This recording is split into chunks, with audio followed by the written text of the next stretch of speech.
Okay, nice to see everybody this evening. I hope you can hear me okay. Tracy, are we okay?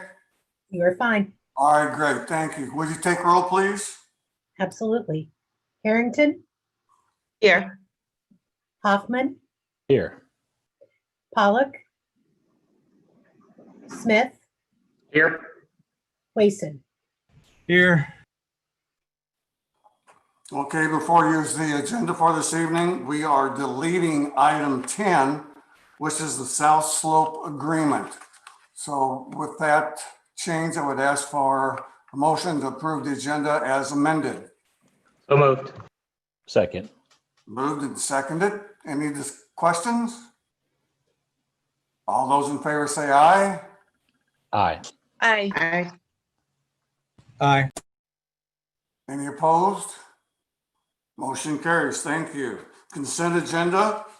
Anything on there that you would like to talk about first before we move on this one? A motion to approve the consent agenda be in order. So moved. Second. Thank you. All those in favor say aye. Aye. Aye. All opposed, motion carries. Okay, Kevin, the next one's yours. Okay, thank you, Mayor. I'll give you an update on some projects. I'll start with Forever Green Road. So both of the speed studies for Forever Green Road and Kansas have both been completed now by the MPO on your agenda tonight for consideration. The Southwest Growth Utility Project, we have been having some delays with the contractor on that project, but they've assured us that they'll still meet their completion date, and the crew has been on site all this week so far, so that's good news. So they are making progress. St. Andrews Drive project, that's almost done.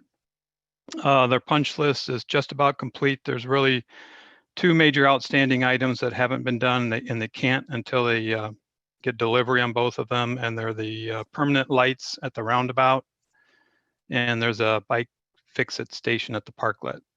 And we're expecting to receive those and have those installed late next month. And we've been using temporary lights until the permanent ones arrive. Aquatic Center, HVAC, the contractor is continuing to work on their punch list. And Ranchaw Phase 5, we submitted the check plans to the DOT for review, and we've had the staff review meeting, and final plans will be due on December 22nd. And this is all in preparation for March 16th bid letting. And tonight we have Josiah Bilskemper and Emily Naylor, who are going to give you an overview of the project a little bit later. Dubuque Street Phase 1, design work continues on that project. We have another city staff review meeting tomorrow. And then November 5th, we have a utility company coordination meeting. So the private utilities, those are all planned to be relocated in 2021 before the start of the street construction in 2022. So that's the purpose of that meeting on the 5th. Lastly, Ranchaw House renovation Phase 2.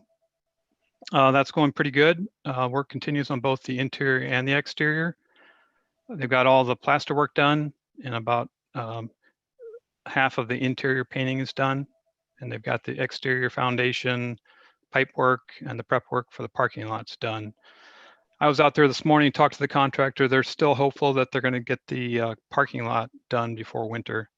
But I think that'll probably be it for the remainder of the exterior work for this year. The temperatures are just getting too low, especially for painting.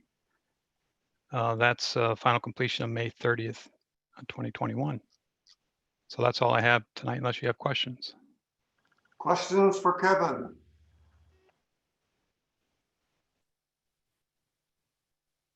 Gee, Kevin, how you got off easy. Yeah. Okay, Ryan. Well, good evening. Thank you. Just a couple of things on my end. One is that we are still searching for ambassadors for our Good Neighbor Initiative program. So I'd encourage anybody who's interested, we're trying to make a last push here before the end of the month, to contact the communications department. We do have close to 30, I think, at this point, but we're looking for a handful more. So if you know of anyone, certainly maybe give them a nudge or have them call the communications department or email them for some additional information. I wanted to spend just a few minutes tonight to talk a little bit about the the report I included in your packet. I think it's in the end of the packet. It's the social justice and racial equity, what I'll call progress update in terms of what some of the things we're doing within our organization. And there's quite a bit there, actually. I'm not going to go through it all. I want to just highlight a couple things. As you know, we're working on the Great Neighborhoods Initiatives. The other program that's really neat, and if you haven't had a chance, I encourage you to go to our website and watch a few videos called I Remember When.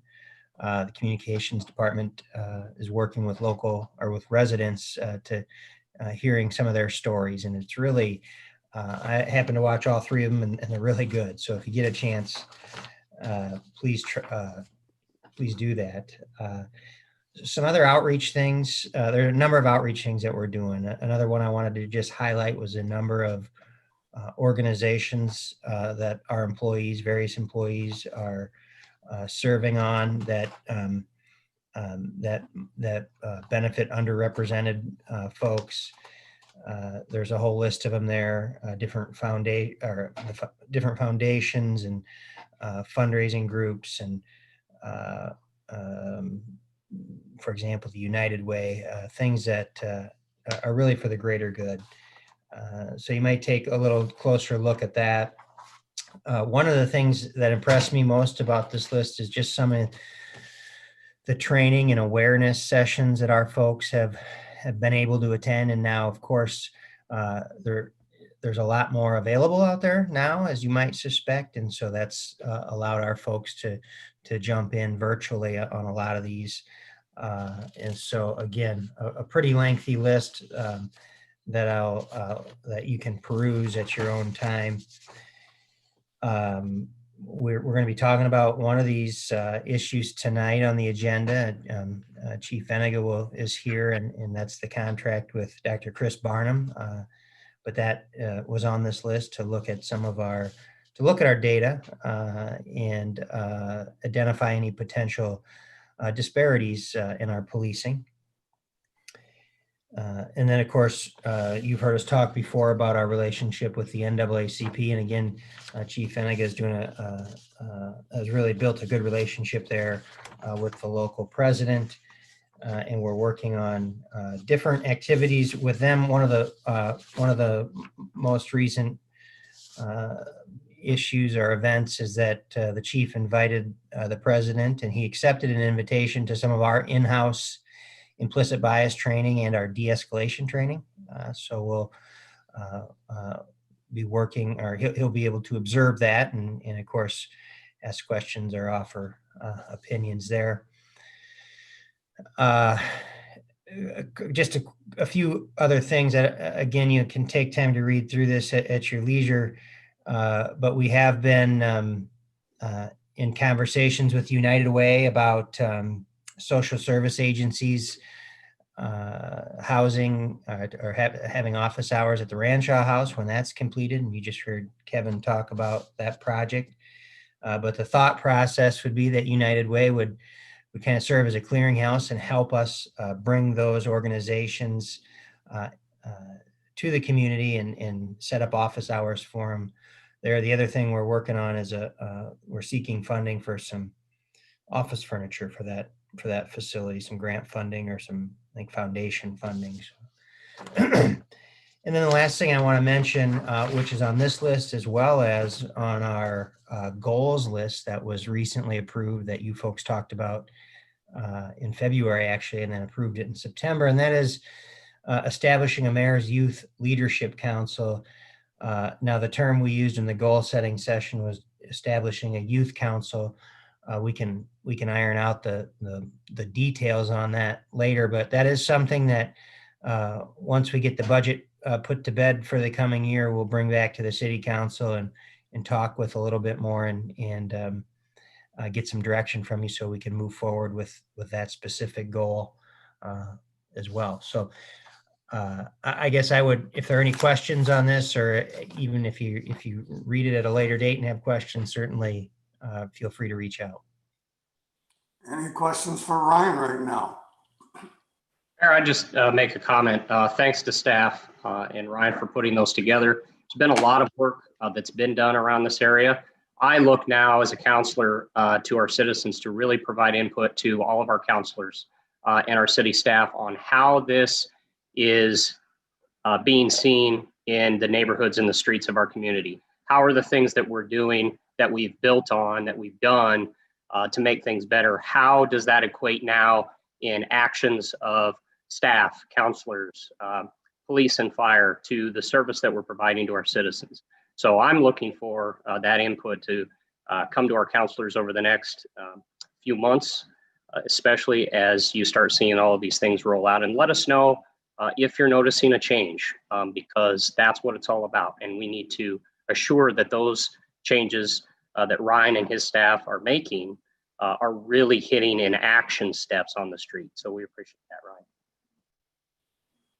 And I would just want to add, in addition to that, thank you, Ryan, for that list and for keeping us updated, and for all the staff for all the work that they are doing and the initiative that they're taking to just lead it and work on it. Right now, with the pandemic, we have some, quiet time where people can really absorb and take that information in and sit on it for just a little while and then figure out how to use it. So I can appreciate that staff is working on it internally to figure out how to best utilize that so that our community can see those changes in our public spaces that we have. So thank you, and kudos to the staff for continuing to work on that and not just marking it off on a box, but really thinking about what they're doing. Mayor, sorry, Rakisha, are you done? Sorry. Okay, perfect. Just echoing along the same lines, really kudos to everybody, especially the communications department, but Ryan, you and all the leaders within city staff, especially. I've heard from folks, so Brent, some feedback, people in North Liberty and outside of North Liberty. I think we've had some good coverage, social media and others, but have just said the breadth and the depth so far. They've been impressed with at least the initiative. So, right, continuing to see how is this making a positive change in our community. So just want to give at least that initial feedback regarding that. And Ryan, switching gears then, I think that's an awesome thought to work with and collaborate with United Way for kind of being that clearinghouse, as you said, for the Rancho House. I think that's an excellent excellent plan there. So thank you for doing that. Yeah, just to be clear, Tracy's spearheading that one, but thank you. I figured, but thanks, Tracy. Teamwork. Any other comments? Thanks, Ryan. We'll go ahead and move ahead. This evening, I have a proclamation that is promoting an inaugural event, which is the National Injury Prevention Day, to raise awareness about the significance of injury to advocates for prevention, sponsored by the University of Iowa Stead Family Children's Hospital. And they are joining forces with 40 other level 1 trauma centers around the country to address the injuries most prevalent in our state. Therefore, whereas injuries are the leading cause of death and disability to U.S. children 1 to 18 years old, and unintentional injuries are the leading cause of death for children in the state. And while the number of injuries and deaths vary across the state, every city in Iowa is impacted by these events. And many of these injuries and deaths are preventable with the use of injury prevention, education, and equipment, and the implementation of strong legislation. And hospitals, state agencies, city government, community organizations, and other partners are crucial in promoting safe practices. And therefore, the city of North Liberty is committed to promoting effects and reducing injuries among children, Therefore, the mayor's office and city council do hereby proclaim November 18th, 2020 as Injury Prevention Day, North Liberty. Do we have a representative from that group that wishes to speak to this? Yes, actually, I'm on, if it's okay now, Mayor Donahue. Sure, go ahead, please. Sure, yes. So I'm Pam Hookerworth. I'm the program director of the Pediatric Injury Prevention and Community Outreach Program at our hospital. I want to thank Mayor Donahue and the rest of the North Liberty Council for accepting and approving this proclamation. It's very important for our hospital to make sure our community, and honestly, when we say our community, we mean the state. We're the largest children's hospital in the state, one of the largest in our region. So it's important for us to share, because many people don't realize that it's unintentional injury that's killing and disabling our kids more than any other medical disease or diagnosis. So, and every day in our United States, 20 kids die from preventable injuries. So we really feel like we've, want to rally the troops. This is a nationwide inaugural effort. And I've been charged to certainly encourage our state of Iowa to participate. And I, again, can't thank you enough for recognizing the importance of this proclamation and approving it. Thank you for being one of the leaders in this effort. Certainly, happy to do it. Anyone wish to make side comment? If not, thank you, Pam. Absolutely, thank you. Next item on our agenda is a little bit of a discussion about the Iowa City North Liberty Passenger Railroad Conceptual Feasibility Study Workshop. I had hoped that you had a chance to go through the flip screens of that, as far as really serves as an executive summary as far as what has been discussed and what has been presented. I know in our last NPO, Chris and I wanted to tell the group, if we wanted to get serious about this area-wide, we wanted all the cities and municipalities to take some time to really discuss this in total before we reach a total conclusion. Gather any questions you may have, get back to you with the answers that we can find out, and then what's your general feeling about proceeding with this later on? So, have you had a chance to look at them? If I could just jump in real quick, Mayor, and add a couple of things to it there. I think this is a lot to take in, and in my mind, it's, we're talking about 10, 15 years from now planning that this document or this possibly could bring to the corridor. So these are certainly not things that we're going to be considering any financial obligation, in my opinion, for the next at least 5 years. This might be for planning purposes yet. So I think it's important to not get too into the weeds, which I'm guilty of when I looked at that. And for those of you that have responded back to Terry or me on comments on it, there are some things that really, they don't make sense. There are a lot of things that you have to kind of assume A before you get to B. And if A is not right, then B doesn't come true. So I'm trying to not get too distracted by that. And I'm trying to think, and it's hard for me, 10, 15, 20 years down the road, what this might look like. So if you go to the end of the document, 112 pages of it, there are steps outlined on what could be done next. And none of the first several steps are any financial obligations. It's a matter of continuing this conversation. And I think the thing that I left that MPO meeting with, if anybody's had a chance to watch it, that recording is out there. I left that meeting with a sense of, okay, we have something now, and we have a document at least that can provide a guidepost, but we really need people to start having an actual conversation about that. So as much as we like to think that there's a lot of conversation that can happen at the MPO, or you might assume that can happen, we really don't have a broad discussion there very often on those things. So it's really going to have our conversations here,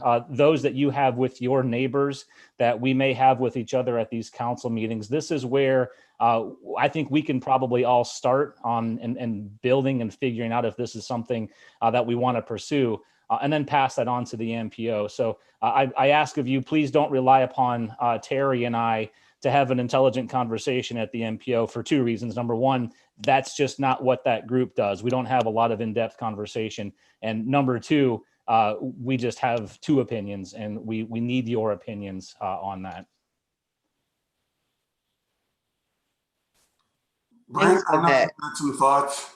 Yeah, I was gonna say thanks for that clarification, Chris, because that is a lot of information to digest and to kind of process and fully understand the full scope of it. So that does help in determining if that's something that we could definitely jump on, and knowing that we don't have to make a final decision on something that will potentially happen 10, 15 years from now, but also looking at it in terms of, is this something that we could jump on and have teeth in and skin in the game down the line? And personally, like, I think down the line, our communities are continuing to grow, and we will potentially need something like this. But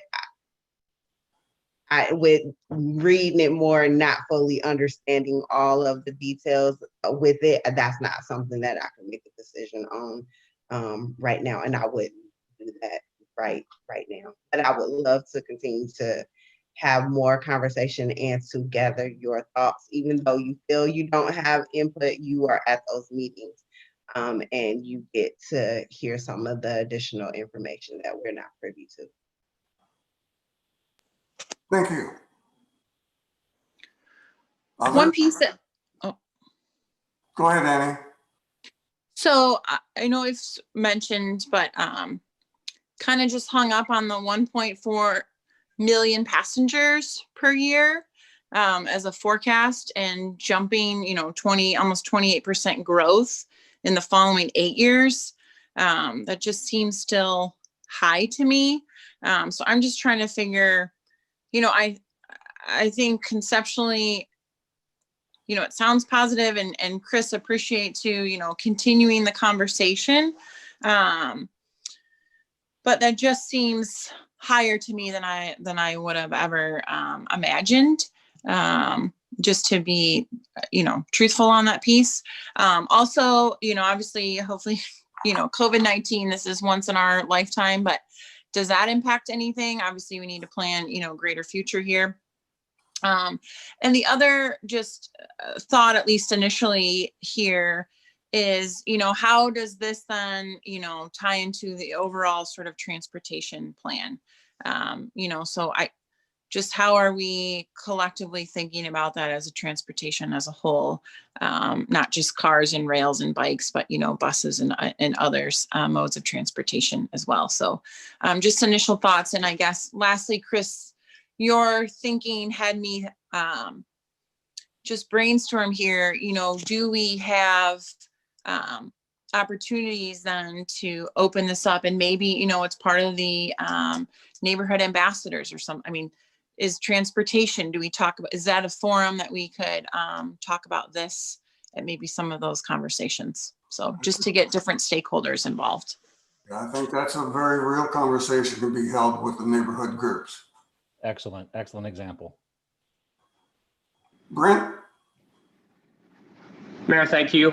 Chris, I really appreciate how you're representing us in the group, and how difficult it must be when when a large study like this comes to the group with the numbers that you see, that most of it doesn't make a whole lot of sense, to look past that and still be able to lead, bring it to the group, talk through what this might look like down the road. So I really appreciate the approach that you have with that. And we certainly never want to close a door before it's opened. And we never want to let something go that may be helpful. I'm just referring back to the email that I sent, Mayor, on some of the questions. How much would Crandic be responsible for? How much would the DOT be responsible for? What they anticipate asking from us in a startup, and then a yearly subsidy, because that's what this will be. It has to be subsidized to make it. And it's going to need to be subsidized even more than what the study is showing, because back to Annie's point, they're never going to have that ridership. That is such an inflated number. that is an unrealistic number. And it just think logically about this. You have to get transportation from somewhere, from your house, from your place of work to the train station. You stand out in the elements, or maybe under some building that they'll have there, I'm sure. Ride the train to limited stops, then have to get transportation to your final destination. So after you've included all of those costs through that process, taking about, I would guess, 40-ish minutes from what I was looking through the study, depending on where your stops are, of course, you're better off. You're better off in the end calling an Uber. I mean, there's no doubt about it with the cost that this is. So again, I certainly want to see additional information from the MPO. I'm a big skeptic of this after the first numbers that I'm seeing from it, but I certainly don't think that we should slam the door on it, because a lot of work has been put into it. A lot of our partners are in this and are interested in it. So if there are some sharpening of the pencils that can be done along the way, that's not going to cost, a lot of money to do that in feasibility studies and so on, I would like and be interested in seeing more. Mr. Wason? So I also are somewhat skeptical of the numbers, and it actually doesn't make sense, because even if you thought you could get 1,300 people a day from North Liberty, they're all going to want to go to work and come home at the same time, and you can only take 150 people at a time, and you're anticipating 1,300 a day. So, just the logistics don't work out. The other thing is there's just no place in Coralville to get on the train. So you have a whole chunk of people that it doesn't do anything. So it really is going from Forever Green Road to the McDonald's, basically, in Coralville, and then to the VA by the Iowa Public Health. So if I was to take it, I would have to walk. If I walked, I would have walk 10 minutes to the train and take a train for 20 minutes, and then have to walk 10 more minutes, to get back up to the hospital and stuff. So, and I think that one of the things for people not using public transit is it's just not, the time is money to them, and it's somewhere along the line you have to keep it better than what you can do otherwise and stuff. I'm not a, I remember the rainforest. I don't know if you guys remember the rainforest. So we spent lots and lots of time and money on studies on the rainforest, and that never got built. And sometimes you just need to say, I just don't think this is going to work. And boy, we could do something else with that time and effort. If the Krandic doesn't want to use this for anything else, it'd make a heck of a trail, and it would get way more use as a trail. I'm 100% sure on that and stuff. So the only other problem is there was some thought about, this would be an, spur development, but the area is already totally pretty much developed all along the train tracks. And the development in Coralville was actually made because of the train tracks, and everything was built around the train tracks being there, and there's not a way to really access that at all. And I just really don't see the numbers being there. Now, at some point, could you go the other direction into Cedar Rapids? That's a whole different ballgame, but we're not talking about that. And I didn't notice the costs for the $55 million projected startup cost didn't include any land acquisition. And there's very few places that you can get land, and I'm sure that land that's going to be out by Hy-Vee on Forever Green Road, or up on Penn Street, or over by McDonald's, in nice houses down there by Public Health Building, would be very expensive if you tried to buy out people's houses to put a train station in. So just not really sure that I want to talk about the train much going from North Liberty to Iowa City anymore.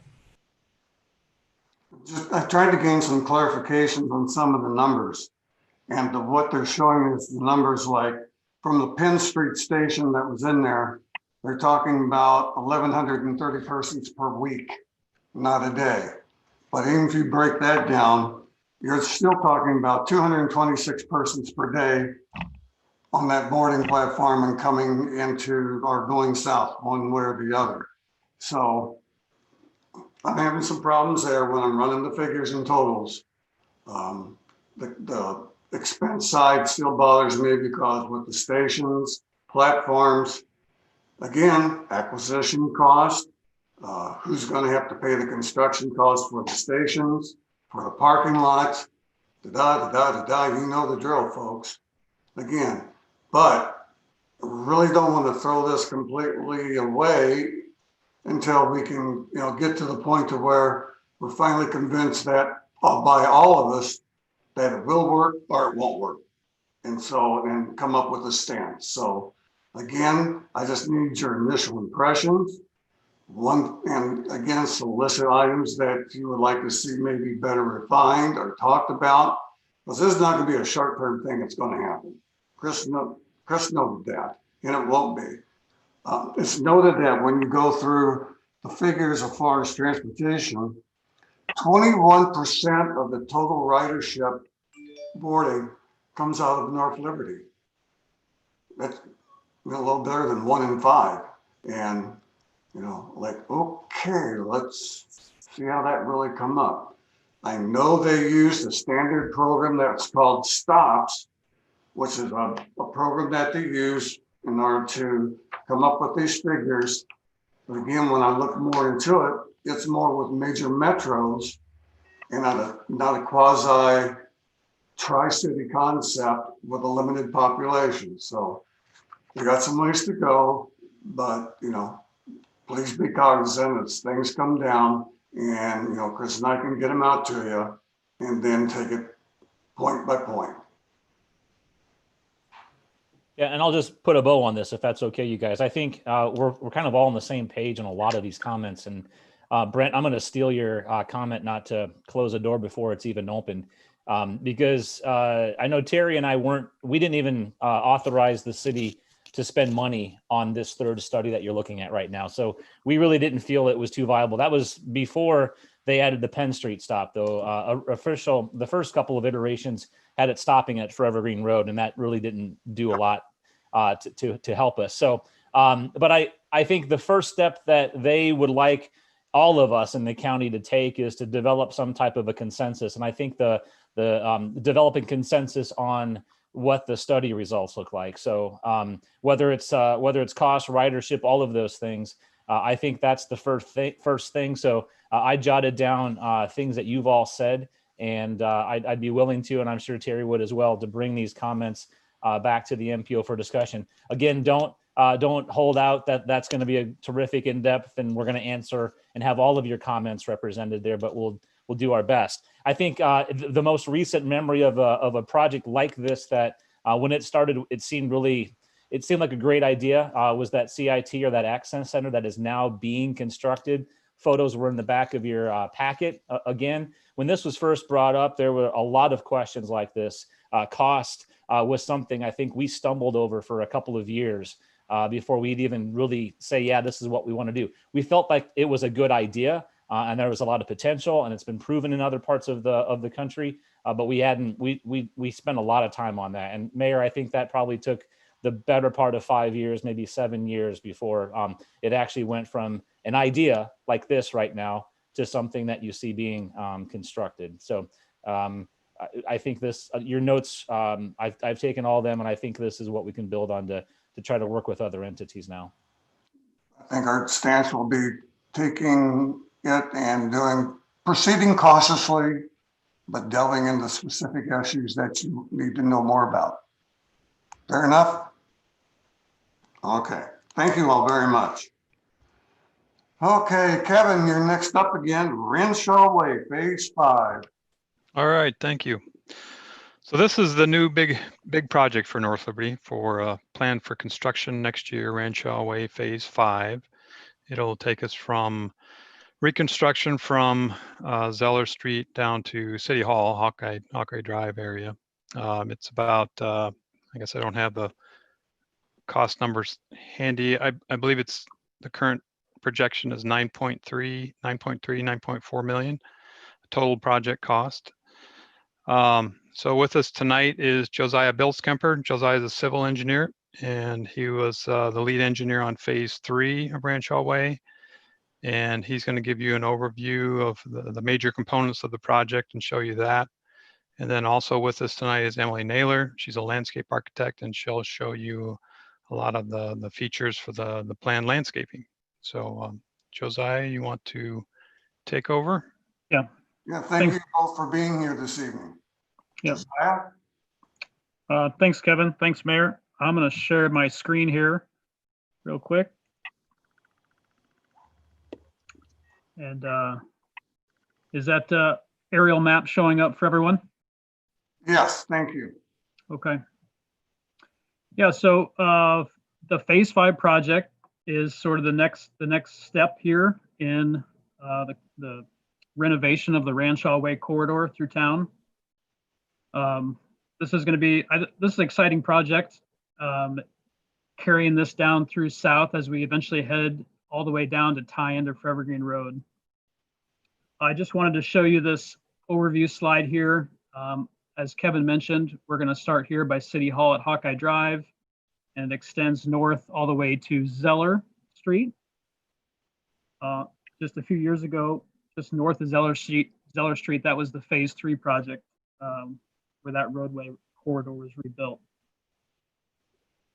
The carrying on of this design is, again, it's consistent with the overall master plan for the Rancho corridor through town, and this design and layout continues what you saw to the north on the phase 2 and phase 3 projects as far as the number of lanes, trails, lighting, intersection redevelopment, that sort of thing.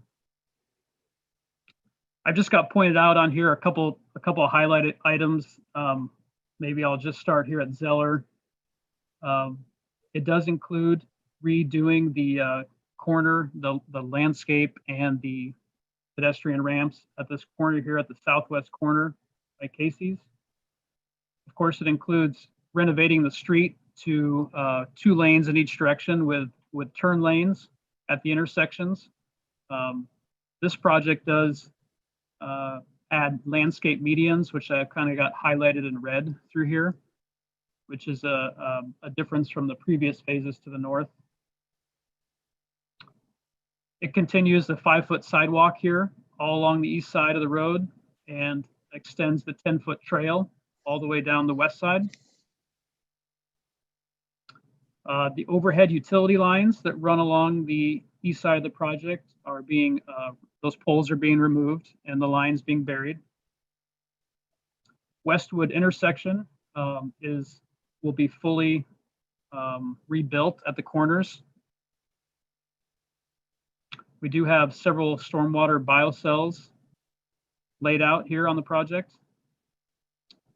We have a significant culvert extension of this drainage way that goes under the road right now. And then we've got our location for the next pedestrian underpass of the roadway. This is just a quick look here. Again, you can see we're going to have, for most part of the roadway, a landscape median with trees and landscaping, 2 travel lanes in each direction, 10-foot trail with lighting. We'll have new roadway lighting, and then the 5-foot walk on the east side.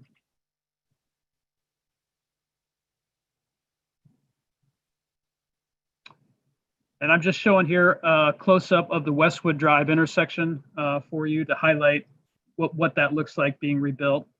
Again, it's similar to what you'll see to the north.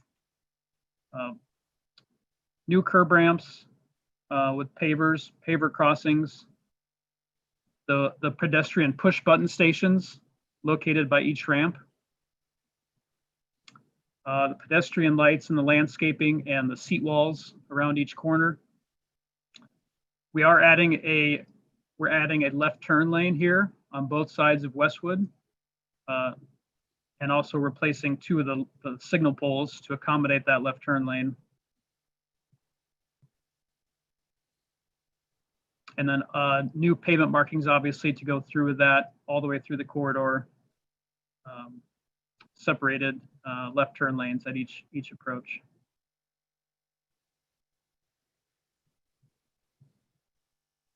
And this is a view. So now we're going all the way to the south end. This is the new pedestrian underpass layout that I was talking about. And so at this point, I'll hand it over to Emily to talk through their concept here and some of the landscape medians that they have planned. Thanks, Josiah. Good evening, everyone. Josiah, I'll let you, maybe point around a little bit as I talk, but as Josiah mentioned, this is an extension of the master plan and some of the great work already done in the northern parts of Ramshaw. But what's fun about this opportunity is being able to landscape the median. So what you're seeing there is some of the paver treatments, the decorative concrete paver treatments, and some pretty intense landscaping, quite decorative there in the median. And then you've got the golf course there, top of the screen. And I think the next slide, Josiah, we kind of jump right into what it's going to look like. Okay, sorry. We turn north here. So the pedestrian underpass, somewhat inspired by the Cherry Street underpass. We've got some natural-esque sinuous retaining walls, and we're going to travel from the west side trail down under the underpass, taking an opportunity here. You'll see in another slide or two to maybe utilize the concrete wall. Next slide, Josiah, we'll start to dive into this. We have to, transition grade down quite in a hurry. So we took an opportunity here to do some community identity, some, almost public art. But if you think of the Cherry Street lighted bridge panels, we've got some interesting themed print, and maybe next slide, Josiah, we'll travel through here. Sorry, this is the east side underpass. There you go. My slides are what I want to talk about a little bit further. Next slide. Oh, this shows just a bit of the parklet off of the trail. So very similar to St. Andrews, the improvements that are going on there. And what this is starting to do is really brings in and ties in some of the community identity and visioning study that we've recently completed with your new graphic standards and branding and logo, and also ties in some of the other improvements from your other roundabouts all the way out on Dubuque Street and Front and Penn. So this is just a great example of tying all those materials together. Next slide there. So as we're kind of descending down, again, we have this kind of, could have been relatively stark concrete wall. Next slide. And so what we're doing is we're going to go ahead and sandblast some prints of some just oversized bike sprockets, and then we're going to mount a few that are just cut out of metal, and then a few of them are going to stand off and be backlit at night, which kind of ties into a little bit of the snazziness that we were able to do up there on the Cherry Street Bridge, and just give it a little bit more interest for the pedestrians passing through. So one more there. That's another day shot of kind of what that might look like. So.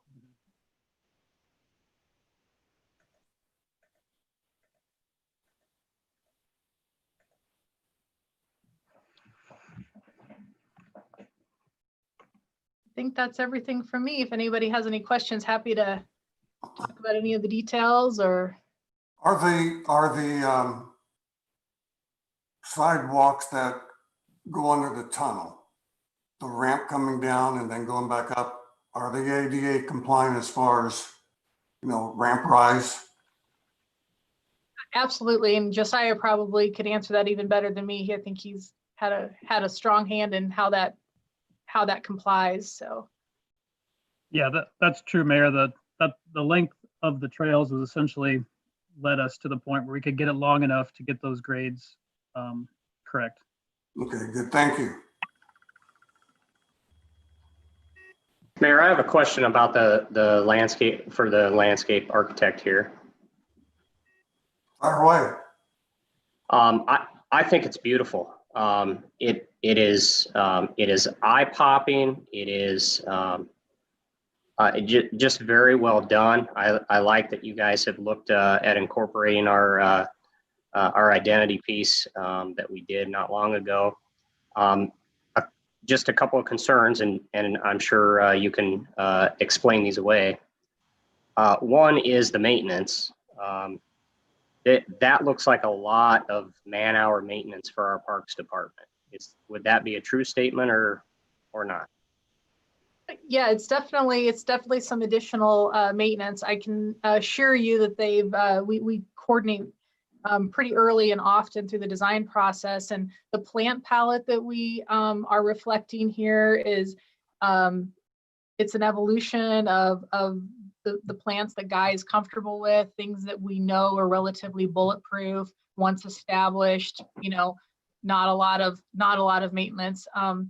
Even right down to the materials, the different types of mulch. So yes, it does look quite intensive, but I think we're doing it in as low of a maintenance way as possible, but not giving up on the punch that we were really trying to get. And then with the biocells also, you know, we've got a few of these through the community, and those, I know we've had an issue with a few of them where we've had to go in and dig some up and spend some additional money with those. I don't know if Kevin or one of the other architects can speak to. Is this anything different? Is it newer technology? Is it something we're concerned with ongoing maintenance with the biocells? I could probably speak to that unless you want to, Josiah. We did have a couple of issues with the biocells on phase 3, but that was just an issue of the media, and we have changed that, and they're working and functioning really well right now. And we'll be using that same stuff for this phase 5.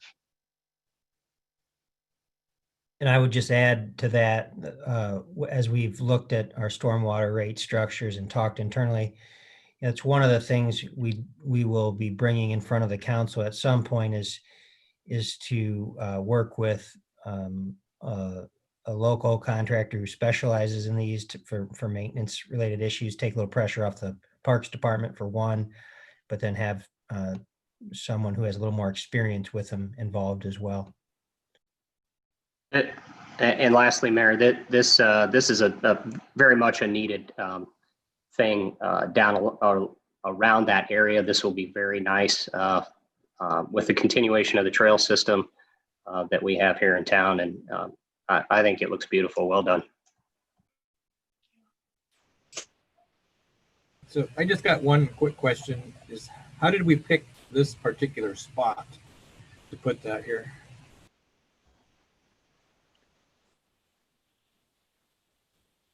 That is a great question. Josiah, you want to touch on that, or Yeah, I can? It's related to topography, but Josiah can probably explain it even better. Yeah, so we looked at several locations for the pedestrian tunnel. Originally started looking at areas around where the Quail Creek flow comes through here. And we ran into two issues. One, getting the tunnel low enough meant that we were actually getting very close to the elevation of the creek. So that slight rises in the creek would actually start to come through the tunnel, making it unpassable. So in order to move it away from the tunnel, but find enough room to also place it, that's ultimately where we ended up at this end of the project. Looking further to the north, we basically just ran into right-of-way constraints and elevation constraints with the amount of development. Essentially, the entire frontage is developed north of Fairview Lane with parking lots and curb edges and things. So those were some of the main components we looked at and why we ended up where we did. And essentially, you would have the same problem if you put it farther to the south, because that's mostly developed down there as well. Further south than Hawkeye Drive. Yeah, it just, this is a little far away from Fairview to use it as a way to get across the street, Ranshaw. But, I guess if you would have any farther south, you're going to run into the same problem of where do you put it then, because that's pretty well developed down there. Yeah, particularly on the east side. And I would add too that the manufactured home park had 2 vacant lots, so it was a perfect opportunity to fit that right in that area there. My comments are kind of across of all of these that have been mentioned so far. I'm going to just start in reverse order. I love the idea of a tunnel going under 965. I just feel like it's not really useful where it is, and it would serve the tunnel we have up at Cherry Street, for example, is right on Cherry Street. It's right on a bike path, and it can be utilized easily if you're going east-west on there. And the tunnels that Coralville has, they match up at Oakdale, and then they match up again down at Holiday Road. So they serve a somewhat useful purpose, mostly if you're on a bike. And if you are a pedestrian and you don't want to walk across that, they're useful there too. I love how beautiful this is, and I love the attractiveness of it. It's the usefulness of it that I really am struggling with, because all of those kids that live behind Fairway, that live anywhere south of Zeller Street and west of 965, if they're crossing 965, they're still going to be using the streets. They're still going to be using Westwood Drive. They're still going to be using Zeller, and they're still going to be using Fairview. So it doesn't solve any of our pedestrian needs, in my opinion. There, it's attractive and it's a great way to bike, but it doesn't drop you off anywhere helpful. It's just getting you on the other side of the road. You're not going to bring your golf clubs, for example, on the back of the car, and you're not going to go get your car repaired. You could stop at City Hall or get close to it, but there's not a function to it, and that's probably where I'm going to struggle a little bit with this. Some of this conversation I can only assume has happened, and if anybody has any insight that could kind of steer me off of that, that would be great. Again, these are wonderful and useful. But it's not as useful for the amount of time and money and maintenance that we would need to put into this.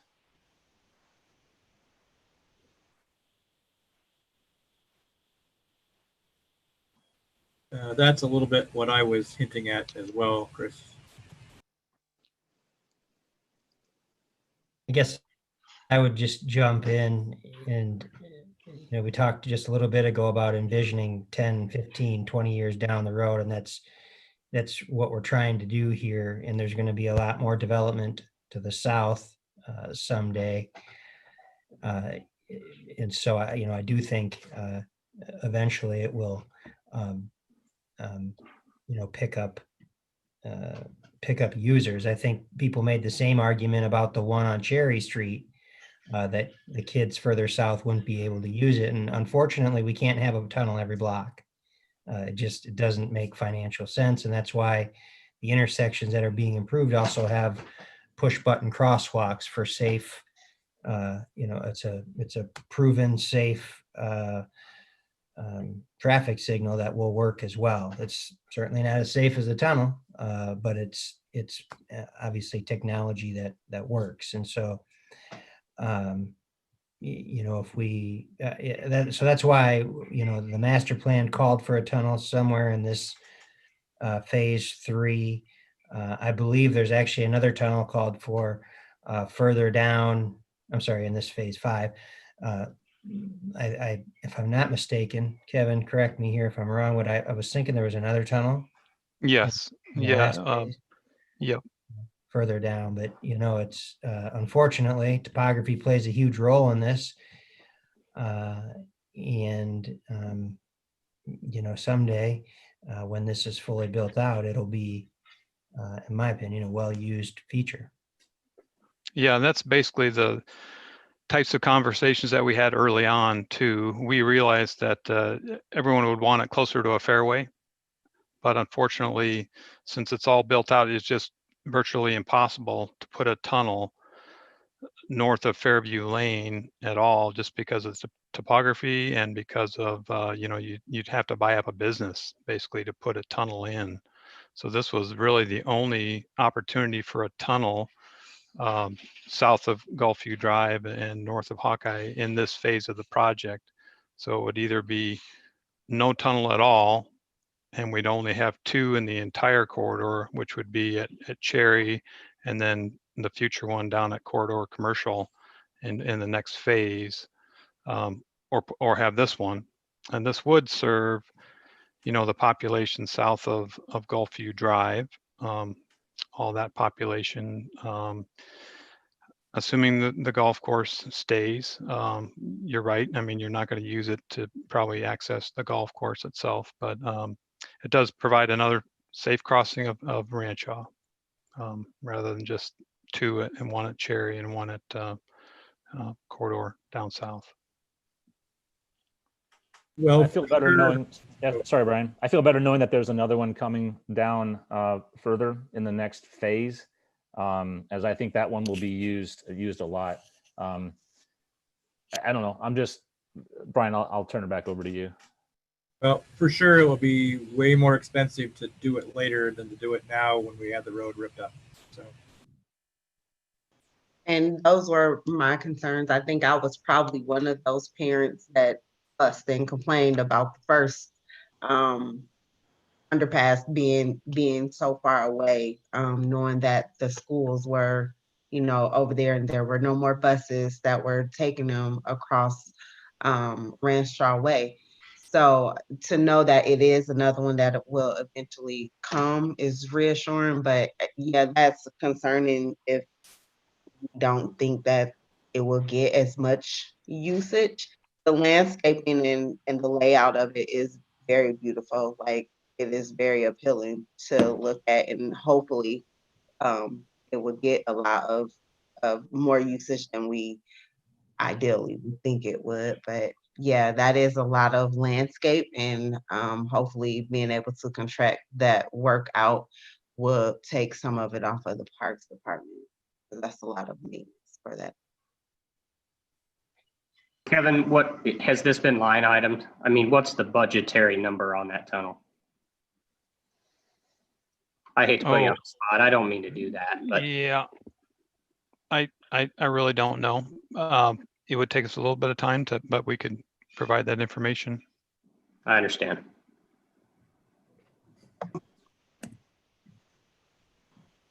Mayor. Also correct that we have federal money that we can use on this one too. Correct. Yeah, and that's a good point. If we were to eliminate a tunnel at this point, we may have to go back. I mean, that's how our project was scored, and how it received over $2.5 million is because we had another tunnel underpass. So if we're taking that out, I'm not sure what the ramifications would be at the federal level.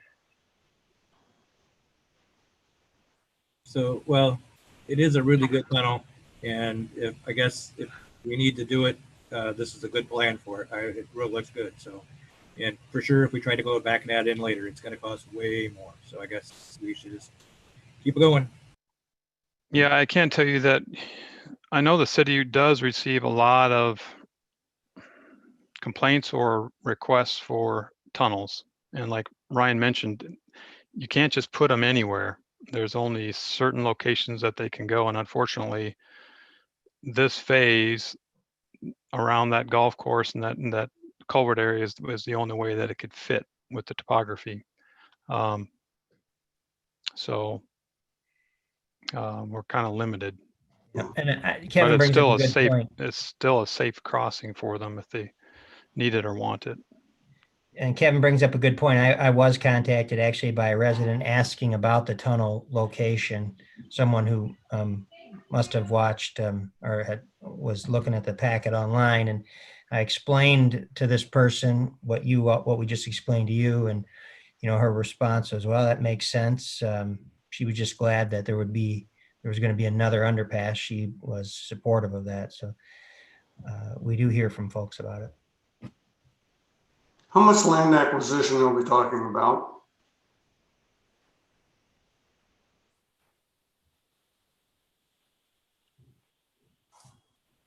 Josiah, are you bringing up the slide?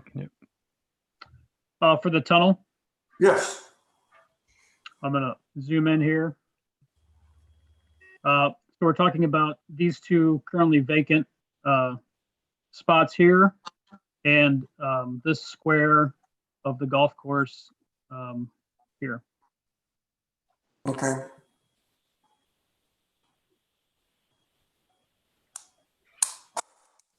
Thank you all for some context there for me.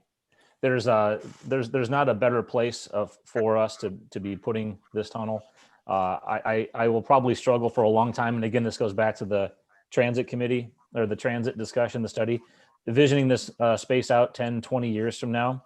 The usefulness of it doesn't seem as apparent to me right now, but I'm sure that it will become apparent.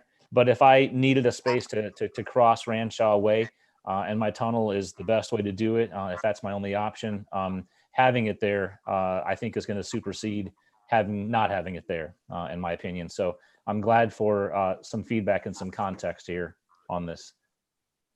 Oh, and Chris, that's a good point. I mean, we're not so far along that in the landscaping or the design features that something can't be added as a draw, right? So if it's drawing people away from Fairview to go to a very nice looking, neat, safe underpass crossing, is there something else that can be incorporated down there that will draw people to come see it? That can be built into the design, whether it's art, it's more features that are taken out of the visionary project that we did. Just something to think about. Draw people to it.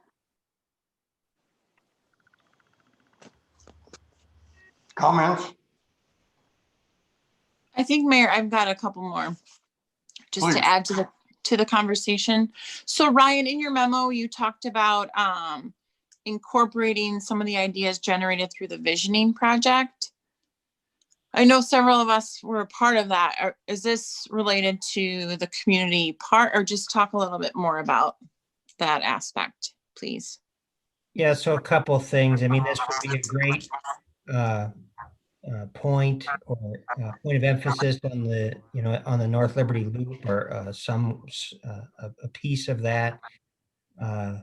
We also really like the parklet ideas that were discussed as we're incorporating those types of things into the St. Andrews Drive project. We're looking at doing some on the Dubuque Street project, and then this would be our piece on Ranshaw Way. And then someone just mentioned public art, and obviously the bike sprockets are a piece of that, but we also think there might be some options inside the tunnel for murals. In fact, I think we have a group, Tracy can correct me, I think we have a group working on something at the north end on the Cherry Street tunnel. So there again, another some options for those types of things. So I think that's a really good start.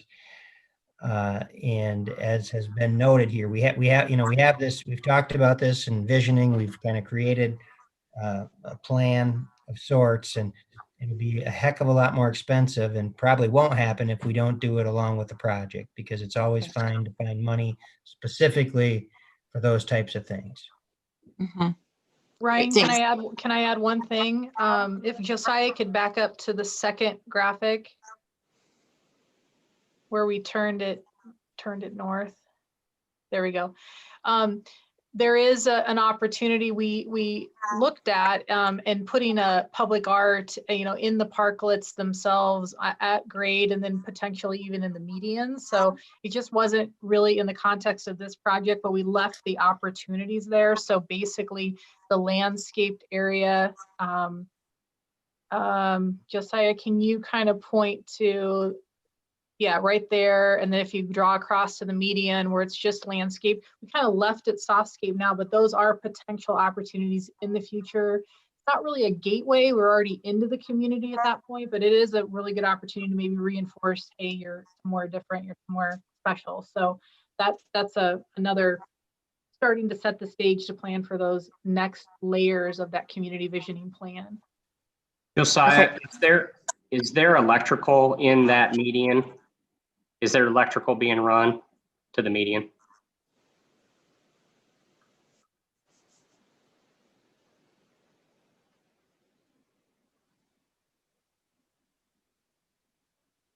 Sorry, I was muted. Apologize. There's no electrical handholds outlets currently in the median, but they are being run obviously down both sides of the street for the street and pedestrian lighting. All right, we didn't quite get that, Josiah. I'm sorry, you were quite muffled. Sorry. Can you hear me better? Yes. Okay. There's no electrical outlets in the median at this point, but they are being run down both sides of the street for the street and pedestrian lighting. Okay, I just asked that with the trees, if that would be an option for like Christmas lighting and things to spruce that up for seasonal. You know, that's another aspect of this. If we're trying to draw more traffic to it, is something that can change with the seasons, whether it's, and again, back to my comment about maintenance, that's just more man hours. But if we're trying to do things that change with seasons or change, you know, a couple of times a year that draw people from it, that you don't just go down twice and go, okay, well, I've seen that, I've done that, and I don't ever go back. That's just a thought. That's a really good suggestion. We considered it, and it's not that we can't consider it. We do have a really narrow opportunity there for trees. So the tree species that we're choosing is somewhat narrow and might not withstand.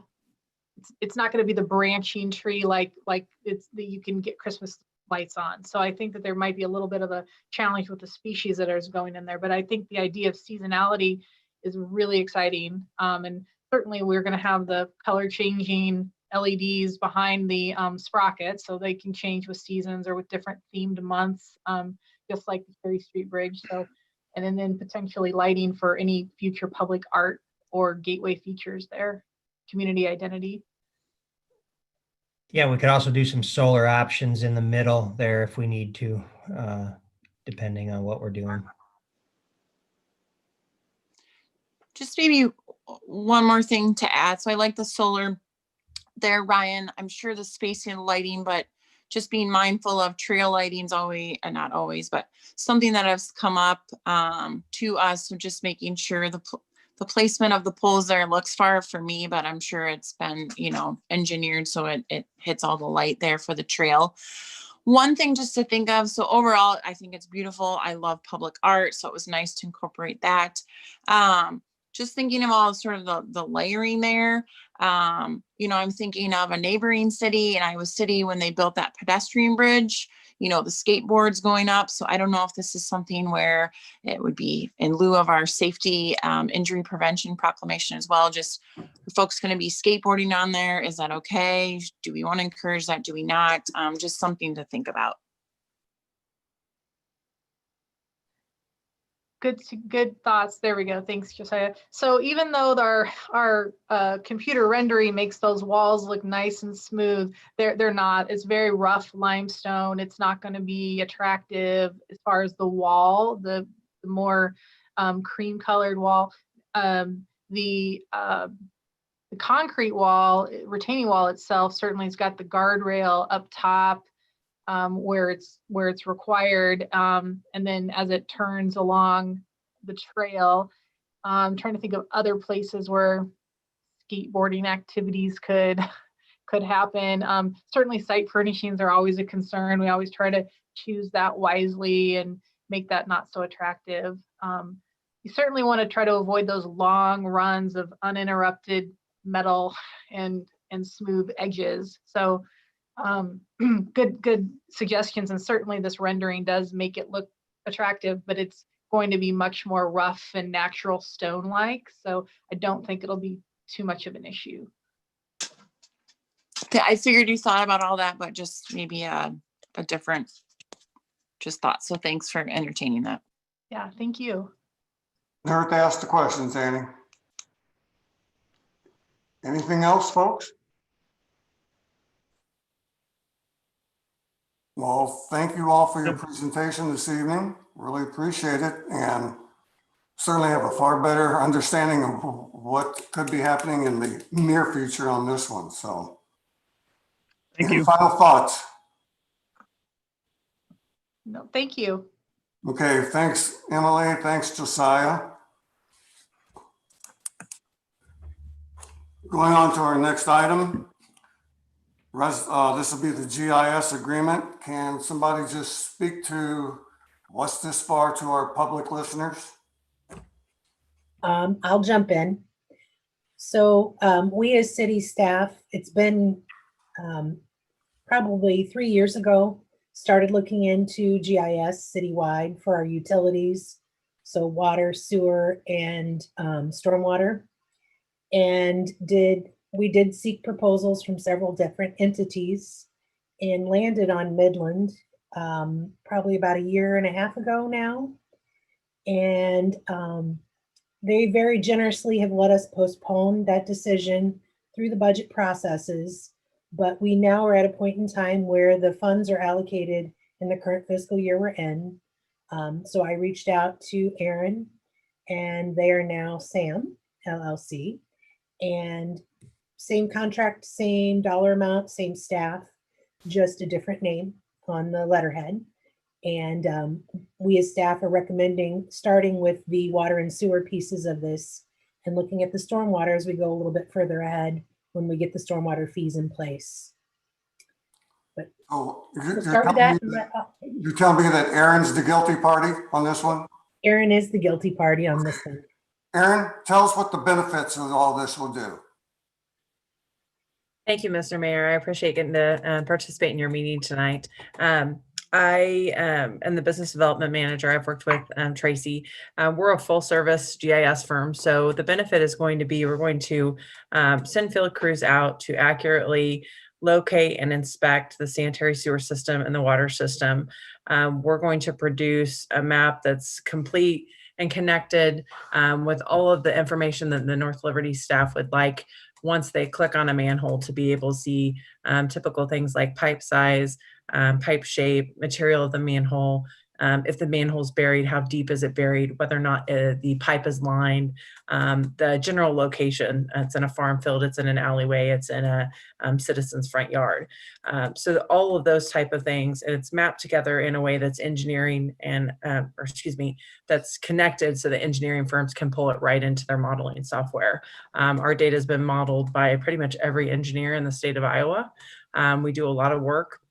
And then we take it and put it into a GIS and asset management program. So city staff can access that from any internet connection, any mobile device, take that information out in the field, pull up, what the structure is, when the last time we flushed a hydrant, when the last time we exercised a valve or inspected a manhole, and really start to build on the historical records in a centralized location and help with your growth, all of your upcoming projects, and just with the regulatory compliance for taking care of those utilities. Questions for Aaron? That was way more exciting than I thought it was going to be. That was a fantastic description, Aaron. Thank you. She knew how just to put it, so. All right, so we have resolution number 2020-85, a resolution approving the professional services agreement between SAM LLC and the City of North Liberty for GIS programs and services. Anyone like to establish that resolution? So moved. Second. Moved and seconded. Final questions. Tracy, please. Pollock,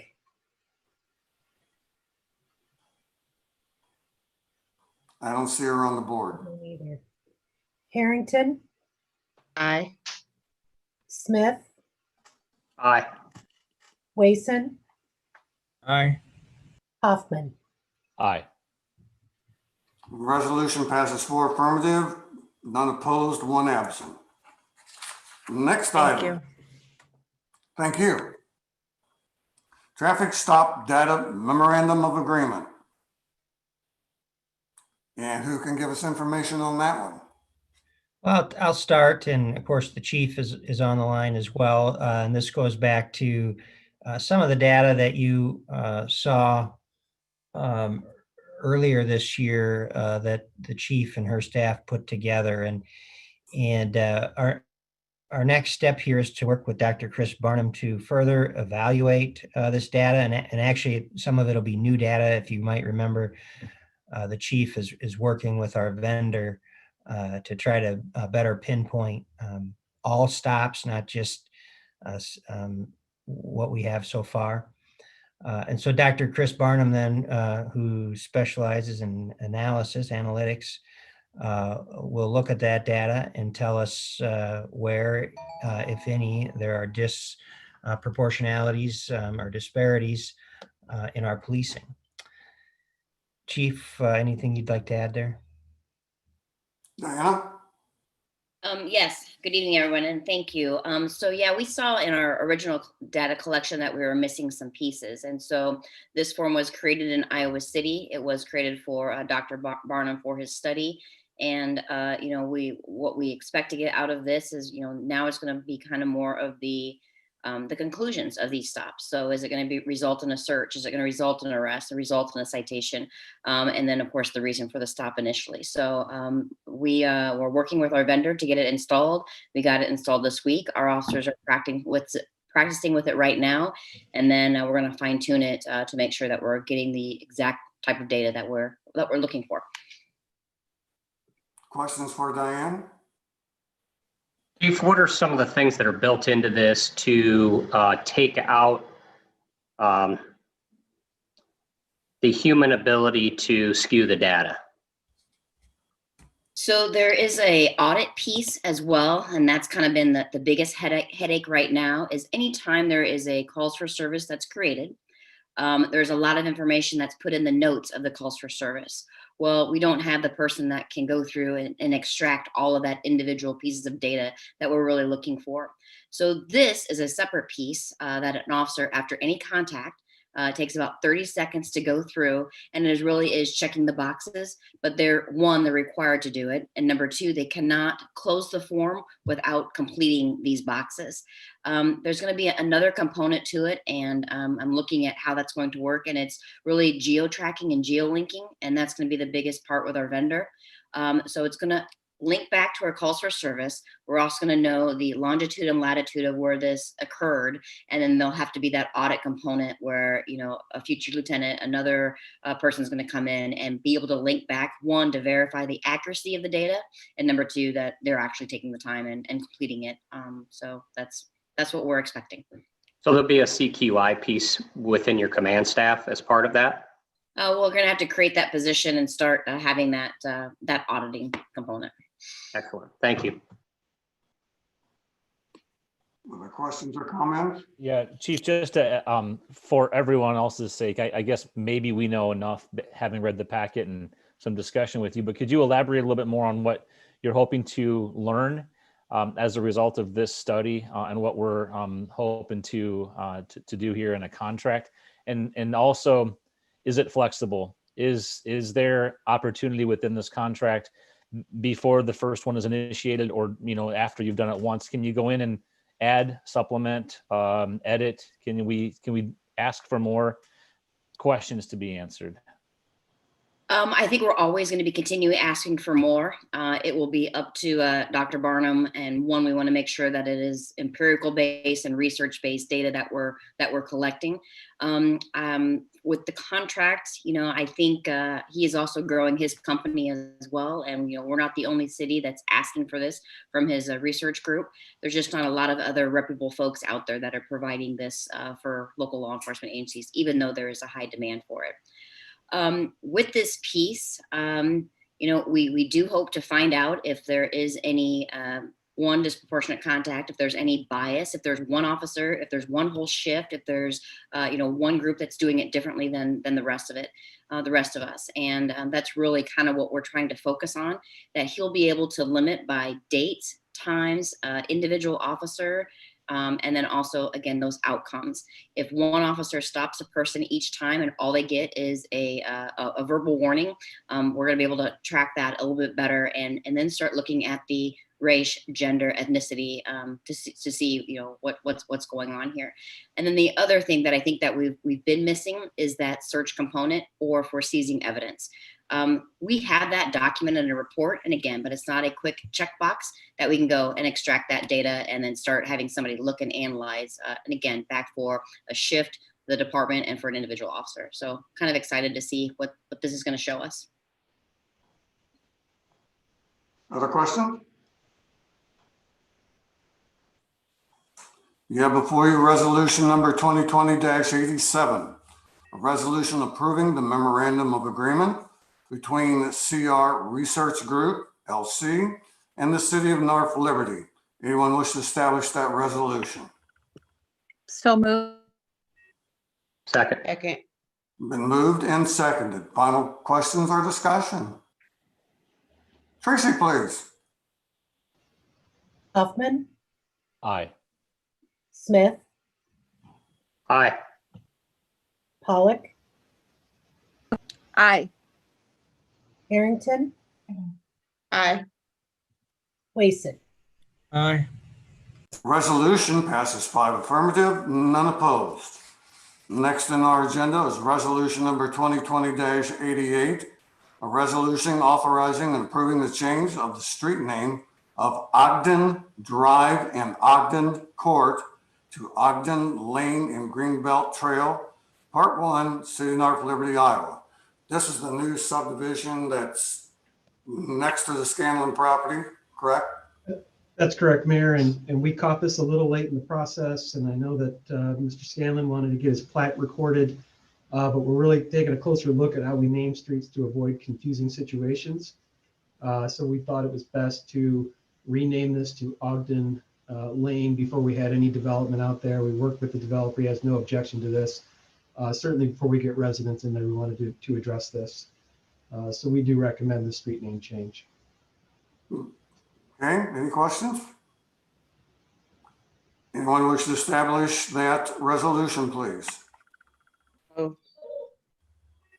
Second. Moved and seconded. Final discussion or questions? Tracy, please. Harrington, Aye. Pollock, Aye. Hoffman, Aye. Smith, Aye. Wason. Aye. Resolution passes 5 affirmative, none opposed. Purchasing policy. Tracy, I think this was one that had to generate from the feds. Yes, it is. As a part of we had 2 little CDBG grants that we got this spring connected to COVID-19. The state staff is doing a review of our purchasing policy, amongst other things, before we can receive that award. And so the final section of the Fed language has been added to comply with the requirements of the federal language. Okay, thank you. You have resolution number 2020-89, resolution approving the purchasing policy for the City of North Liberty, Iowa. Anyone wish to establish that resolution? So moved. Second. Moved and seconded. Final discussion or questions? Take roll, please, Tracy. Hoffman, Aye. Harrington, Aye. Smith, Aye. Pollock, Aye. Wason. Aye. Resolution passes 5 affirmative, none opposed. Settlement agreement. Grant, you want to take this one? Yeah, there was a disagreement concerning the amount of screening, shrubberies and trees and the like between the police station and the Stokes property next door. Our code requires a certain amount for different kinds of zoned properties and different kinds of uses. And so Mr. Rusnick worked with the property owner to come up with an agreement that I think satisfies both the letter and the spirit and leaves everybody satisfied with what the end result will be. So that's what this document is. Okay, Russ, any comment? I would just like to say, we really looked at options to provide more landscaping on the police department property, but it was just so tight in there. We thought it was in best interest to be a good neighbor and provide a little bit money to place landscaping on the adjacent property, and then you're not getting into situations where landscaping's on a property line. So we really thought this was the best and most realistic option. Okay, thank you. You have resolution number 2020-90, resolution approving the settlement agreement and release between DW Stokes Properties, LLC, and the City of North Liberty. Anyone wish to establish that resolution, please? So moved. Second. Moved and seconded. Final discussion or questions?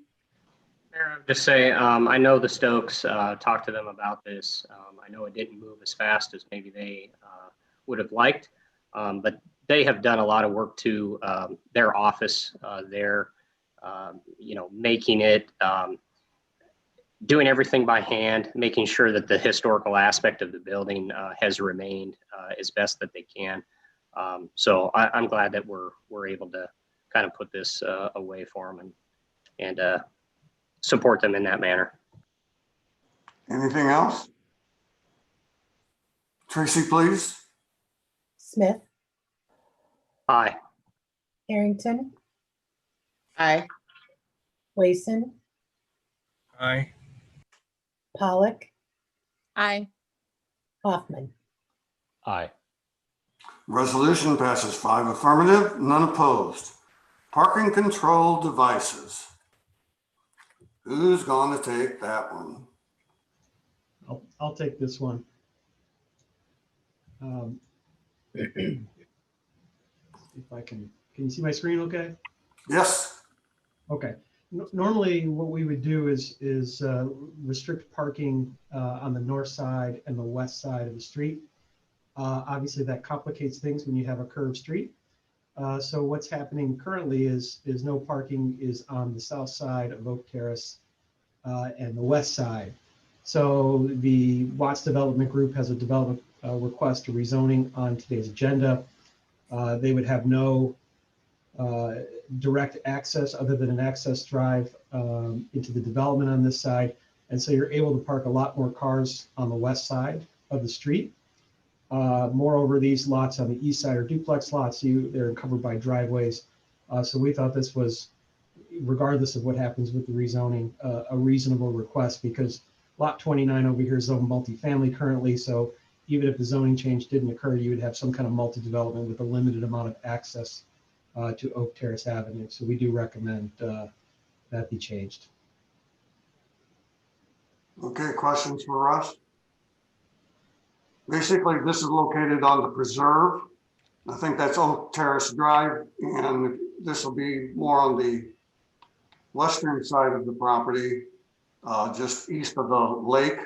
And there's, if you want to see it, it's like 3 two-story duplexes there. And if you go around the curve, there's 3 duplexes there, ranch style. So that's about basically where it's at. Yep, and we don't have any homeowners out there yet. Watts Development Group owns all those lots. Okay. So you have resolution number 2020-91, resolution approving parking control devices in the city of North Liberty, Iowa. Anyone wish to establish that resolution, please? So moved. Second. Moved and seconded. Final question? Tracy, please. Harrington, Aye. Hoffman, Aye. Pollock, Aye. Wason, Aye. Smith. Aye. Resolution passes 5 affirmative, none opposed. Speed limits, resolution 2020-92. Who wants to take this one for me? I can take that one, Mayor. Thank you. So the MPO, they did speed studies for both Forever Green Road from Rancho Way to our west corporate limits, and then Kansas Avenue from Forever Green Road to St. Andrews. This was actually supposed to happen about a year ago, and then COVID hit, which stopped pretty much all their traffic studies at the time. And now they feel that traffic has come back enough that they can start resuming a lot of these traffic studies. So that's why this has been delayed. If you remember, we signed both of those streets at 35 when they were first done, with the understanding that there would be an actual speed study done to set the correct speed limit on both of those streets. So they are after their speed study was concluded, they're recommending changing both of the speed limits on Kansas Avenue from 35 to 45, from Forever Green Road to Denison. And then on Forever Green Road, they're recommending 45 from our west corporate limits to Covered Bridge, and then keeping it 35 from Covered Bridge to Rancho Way. You'll probably notice that the 85th percentile speeds are not that much different on Forever Green Road in those two locations. So the reason they're recommending keeping it at 35 between Covered Bridge and Ranshaw is because there's a fairly high concentration of driveway and potential conflict points. So they felt 35 is still more appropriate in that area, but would recommend 45 in the other areas. So I'd be happy to answer any questions about the study if you have any. Question? Mayor, can Ryan speak to the email that we all received from Mr. Nolte?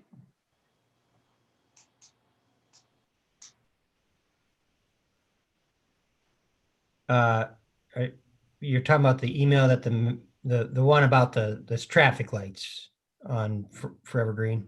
Yeah, this was part of it. They're just concerned with the changing of the speed limit, but more importantly, getting from Kansas onto Forever Green. Yeah, I can. I'm sorry. I just wanted to make sure we were talking about the same email there before I spoke. And Kevin can certainly jump in, but in this case, when the DOT started this project, the interchange project, their warrants and future projections did not warrant a stop sign or a stoplight there, traffic signal at that location.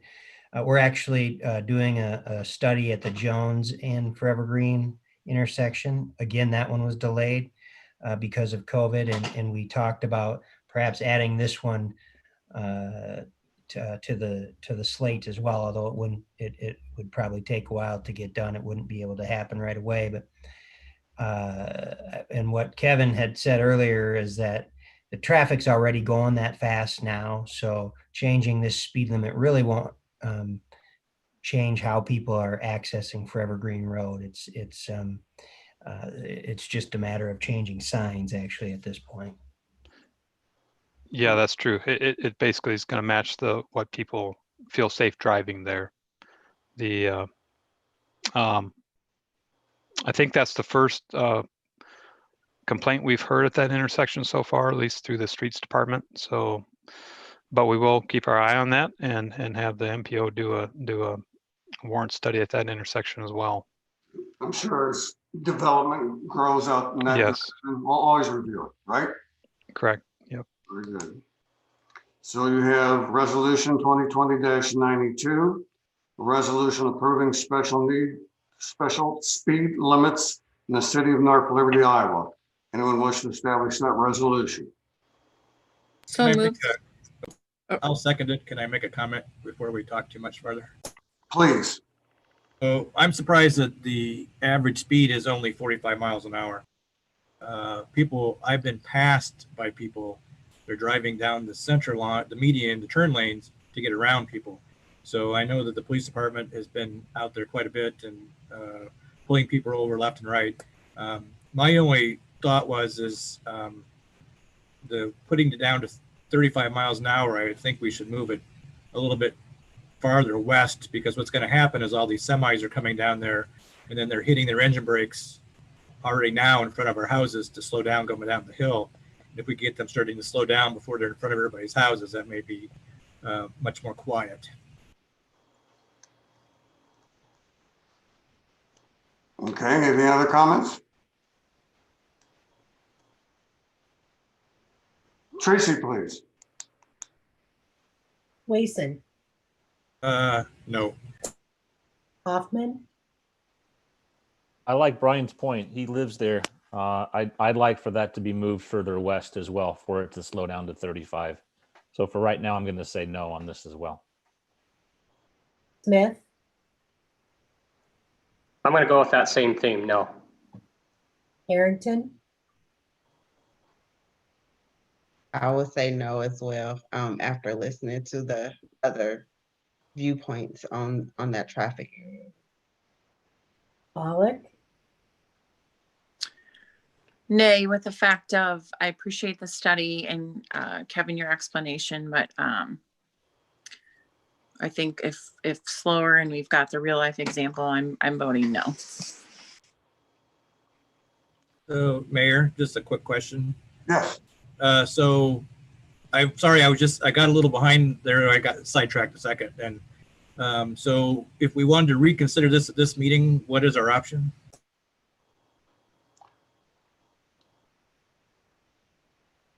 I always have to look this up. Hang on, folks. I don't think you'll have a problem, Brent. Well, I would add that at least on the spreadsheet that we provided, we had GPS coordinates for, I believe, sign locations. So it might be better to circle back at a subsequent meeting and let us take a look at that spreadsheet and make sure we were accurate with it.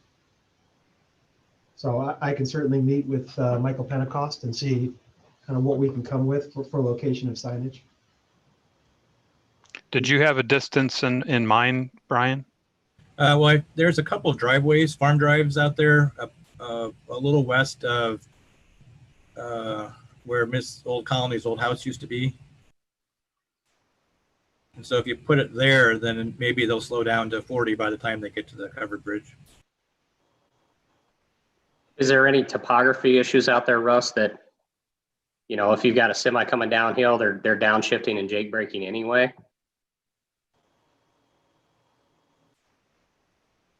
I've got an aerial photograph I can share here.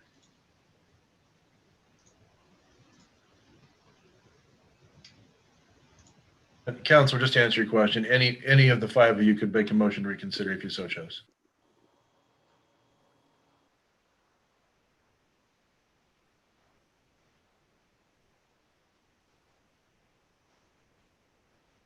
Brian, input? So there's a driveway somewhere around the maybe 774 foot or 774.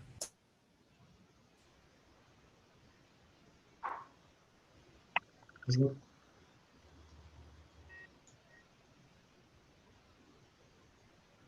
looks like the elevation's pretty, and then it kind of. Actually, closer to where it is 776.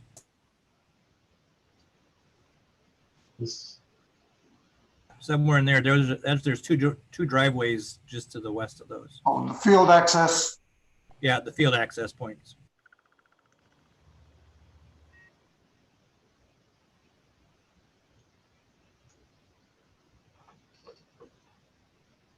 Sure, certainly we'll look at that. And again, I don't know what the procedure is, but perhaps this could be reconsidered at a subsequent meeting or just a brand new request since this was turned down. To Grant's point, though, can we wrap this up tonight with you, Russ, coming back with, or just putting in there the appropriate GPS coordinates?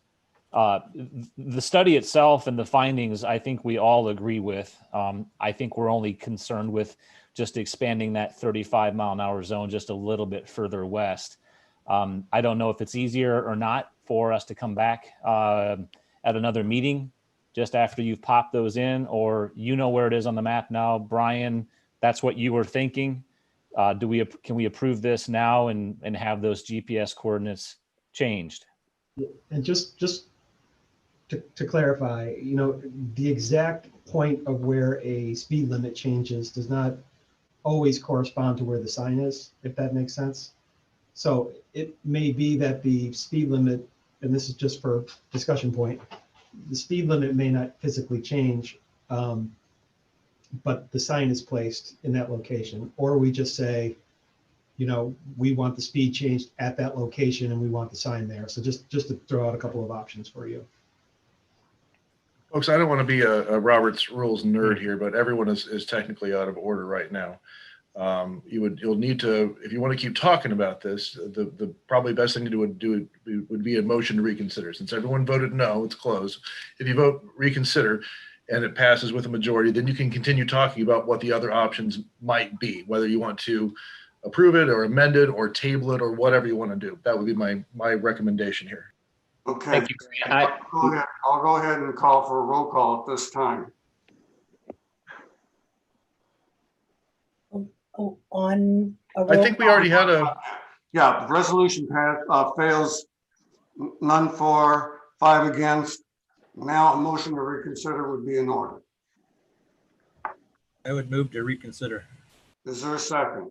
I will second that. Okay, moved and seconded.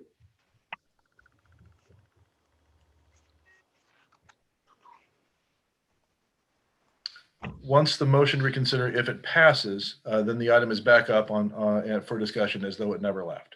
That's right. Thank you. All those in favor of reconsideration, say aye. Aye.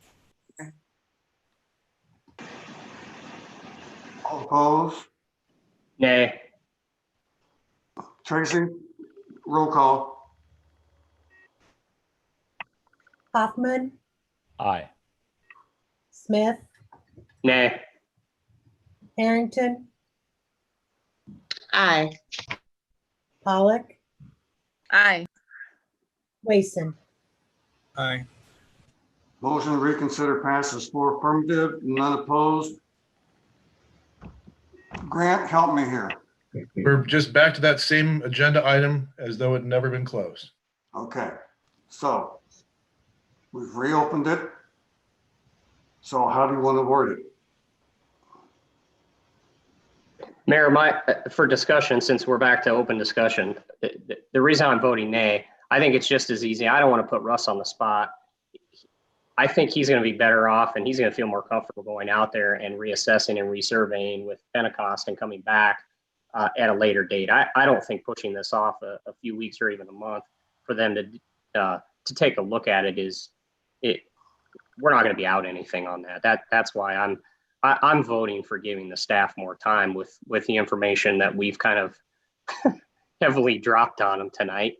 To just come back with a reconsideration with additional information. That was my point. And I think we're all on the same page with that one, Brent. I think staff, if staff can get this within 100 feet of where Brian just pointed the arrow when they come back to us, I'm fine. So I'm fine. And the reason I'm okay just giving them that latitude right now, to me, it doesn't matter what number's in there at this moment. I think they have the direction for it. So I think it's odd we see it the same way, but I'm just okay with letting them go do it right now so we can get that traffic sign up there sooner rather than later.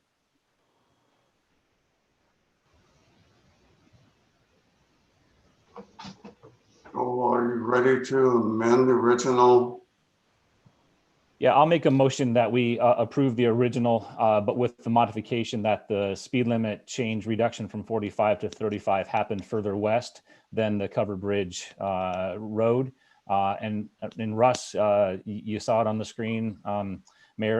Councilor Wason gave us some solid direction on there. So I'm okay making the motion to change that speed limit in approximately that location. As per recommendation of the city planning director, correct? That sounds great. Okay. Is there a second? I will second. Okay. Final questions. Pressure's on, Russ. Not really. I understand the direction, so I will work with Kevin and Michael and we'll get it done. Okay. Tracy, please.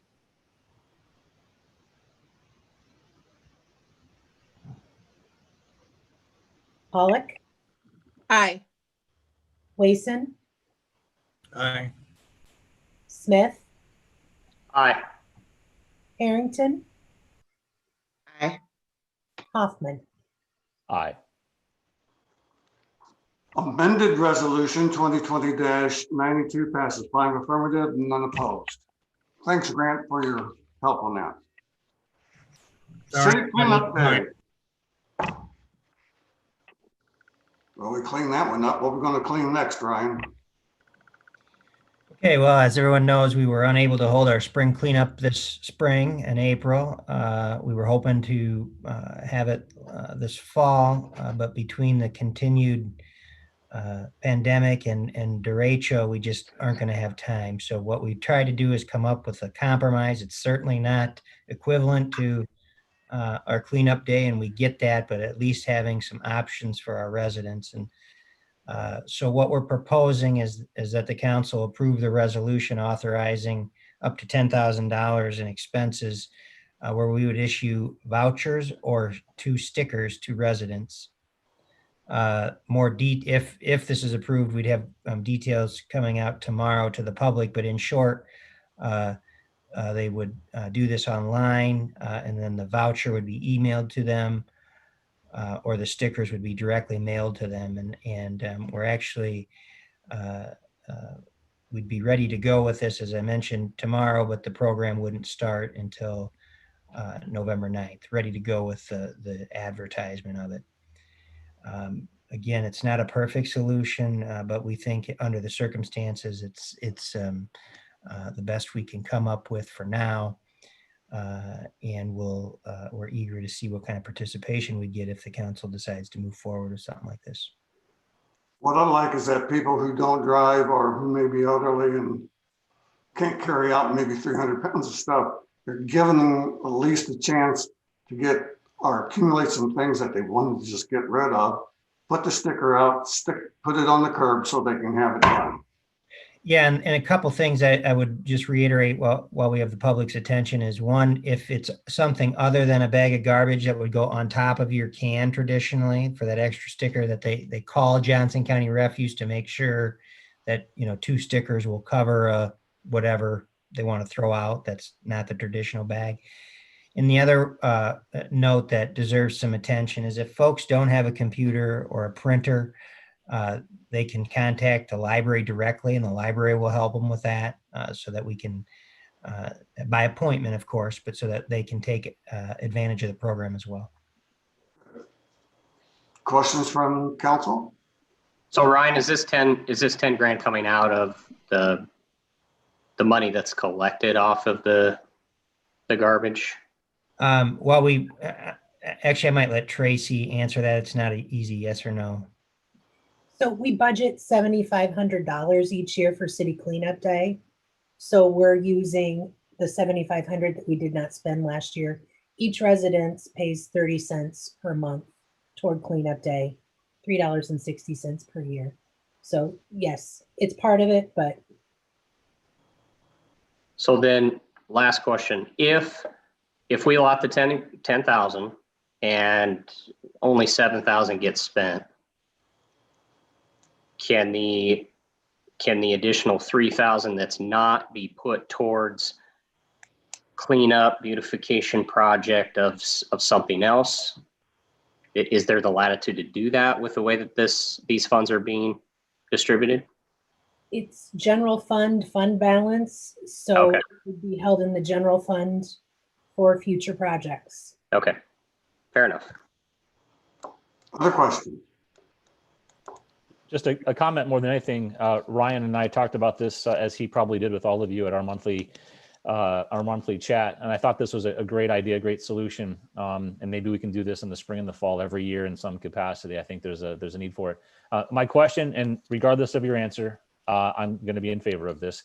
How many people approximately are served in an average spring cleanup, and how far would this $10,000 go this year with the way we've got it set up? Tracy, do you know the answer to that first one? So typically, spring cleanup's a little different because we have 10 to 20 people that will make 5 or 6 trips through with trailers full. And then we have the other folks that maybe every 3 years they come with the trunk of their car full. So it's really hard to say how many people we actually serve. People that use it typically really miss it when it doesn't happen. Frankly, when we've had U-Haul trucks show up full multiple times, I don't know where the stuff comes from, but it happens.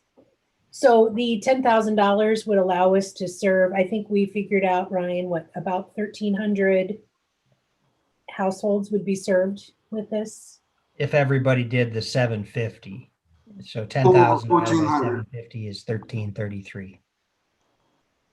And then some people, if they get only the 2 stickers, that's $6 and help drive a little more. Yep. Awesome. Thank you, guys. So resolution 2020-93, resolution authorizing staff to create an alternative program to spring cleanup 2020. Anyone wish to establish that resolution? So moved. Second. Thank you. Final discussion or question? Tracy, please. Harrington, Aye. Pollock, Aye. Wason, Aye. Smith, Aye. Hoffman. Aye. Resolution passes 5 affirmative, none opposed.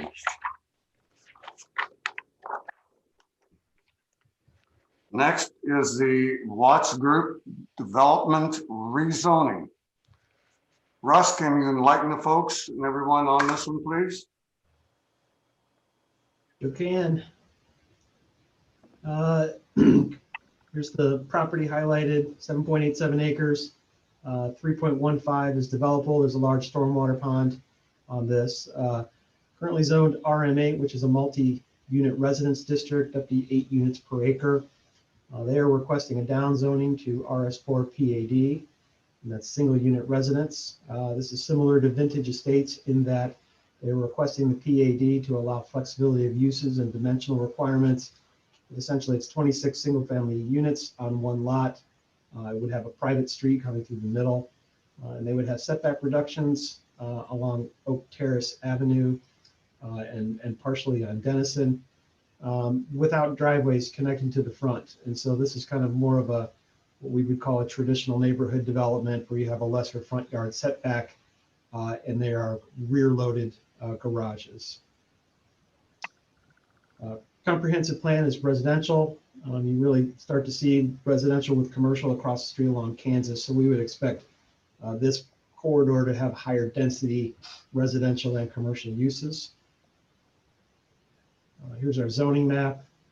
Shows the RM8. Obviously, we have the preserve up here and some two-unit residences along this area planned. We did send out letters to property owners within 200 feet. We did do a Zoom meeting. Approximately 6 people attended. I think they were more curious about the development. The adjacent property, that's a typo, to the south, tried to attend the virtual meeting but wasn't able to. I did connect with them and I sent them copies of the plans, and if they had any concerns to let me know. And I never heard any concerns about that, so I anticipate that they don't have any objections. Here's the development, the upland portion of the stormwater pond. And this just gives you an idea of how the development lays out. Like I said, singular private driveway along this edge, and reduced setbacks along here. But this shows you the amount of area that we'll have for on-street parking here. Planning Commission unanimously approved it, but they did express concern about parking within the development. We shared that concern with the developer, and we went back and forth a lot about.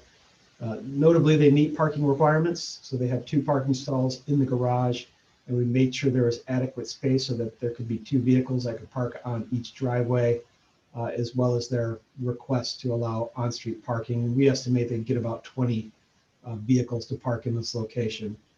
And they actually had one more unit kind of squeezed in here, and it just didn't make sense with the configuration, so they deleted 1 unit to allow a little bit more space here. It gives you an idea about the landscaping along Oak Terrace and along Denison Street, as well as internal, as well as some additional landscaping along Kansas Avenue. This kind of gives you an idea of what those units would look like. So this would be a unit kind of facing Oak Terrace, kind of again, that traditional neighborhood development look with a rear-loaded garage. And then this would be a unit that is on the other side of the private drive that would have driveway access, and then kind of these screens kind of fronting on that retention pond. And just another quick example, and a couple other renderings. And so the Planning Commission did recommend approval at its October 6th meeting.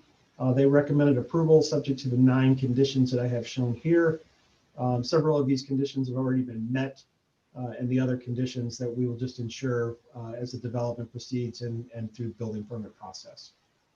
So happy to answer any questions that you have.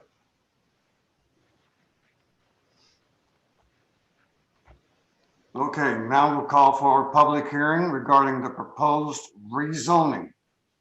Is anyone online or on Zoom representing the individuals? Yes, this is Adam Hahn with the Watts Group. Yes, Adam, please go ahead, please. Hey, I just want to thank everybody for taking a look at this evening. We're excited about it. As Ryan alluded, we are actually reducing the density of this parcel, but we're providing a product that we think's kind of maybe a COVID-driven product, maybe a little bit senior-driven as well. People that want a maintenance-free home, but still want to be in a single-family home and don't want to be in a multi-family building. So we can provide that with this product. We've got it in Tiffin. It's been pretty successful over there, and we think it'll be really successful here. We're excited to have it. And, these ponds and the roundabout at Kansas and St. Andrews, everything really started to come together there. We've already done a lot of the landscaping around these ponds, and there's benches out there now. We've put a flag at the roundabout. We're just excited. And as Ryan alluded, we did, and you guys considered and approved earlier, in regards to our parking concerns, asked to change the no parking from the east side or from the west side to the east side, so that we could get more cars parked in front of these homes. That'll be their front porch. In addition to the stalls that they have in their driveways and their garages, but just a traditional, old school neighborhood feel right there. Okay, any questions for Adam? Mayor, I have one. Yes. So I appreciate the different offering within the community, and I was going to ask, do you have a target customer, and would seniors be one of your targets? I think you mentioned that, but are any of these units plan on being like ADA accessible? Do you know that at this point? Well, I can tell you that we know for a majority of them that we'll do a zero entry in the garage. So again, there's, the no steps in the garage.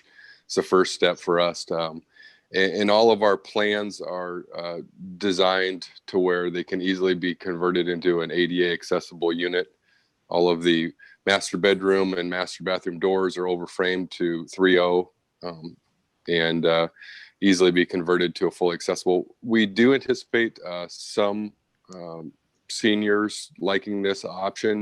We've seen quite a bit of senior, like I said, over 55 move into our duplexes in this neighborhood. So we really think that but to be truthful, over in Pinnacle in North Liberty, or I'm sorry, in Tiffin, we also have young families in the neighborhood, and that's kind of what we want to see. We want to see all of that commingled. Great, thank you. Well, Adam, when you say no maintenance, what does that entail? Is there an HOA fee? Do these units get re-roofed by the HOA? Well, who's responsible for all that when you say no maintenance? Yeah, so you're right. It's a condo association, so you own everything inside of the walls to maintain. So mowing your lawn, scooping your snow, all of that's done by the association. Everything basically less the plants right against your house that you would normally have. So yeah, if there is a time when they need new shingles or a hailstorm rolls through town, that's all back on the condo association that owns these. And these units that back up to the retention pond, those are not walkouts, or they're not walkouts? No, correct? They are not walkouts. No, they won't even be garden view because they're on the retention pond. Okay, do they have basements? They do have basements. Is there a concern with the water level along that retention basin with water getting into those basements? We have taken into consideration. So in addition to our normal one sump pump, we will have the alarmed backup sump pump. And when we look at our basement floor elevation, we've taken into account that we don't want that to be below the normal water level of this pond. I don't think anybody wants a basement below a pond right next door. So those are elevated so that they're not below that level. Thank you. Councilor, we actually spent a lot of time during the plan review process talking about that very point and ensuring that that elevation was absolutely correct. Yeah, that's been a really big issue where I live on the backside of Arlington, where Arlington and Penn Heights separate on this pond. There's the water level is real high. When that pond is high, people notice those sub pumps run nonstop. So, and then even more to that point, when these basements are cut, assuring that any field tile that's hit gets rerouted is imperative that occurs, or folks will fight that water constantly. I can assure you that that Andy Salm is doing his job. And when we went into this subdivision, we took out a lot of field tile. Of course, any field tile that we encounter, we usually cut a path one way and then across the other way to see if we encounter field tile, and then chase them back to the source. Appreciate that, Adam. Thank you. Any more questions for Mr. Hahn? Yeah, thank you. Adam, the Pinnacle in Tiffin, how close in size are those units to what is being proposed here at this location? They're actually smaller than the footprints of these. While these might look like smaller boxes, they're actually 1,300 square feet on the main floor. The majority of these, when you look at them, okay. Kind of the understanding that a lot of people that move into these homes are probably just going to be on the main level, and the downstairs is for when they have visitors or other sites. So it's really, they're still really nice size homes.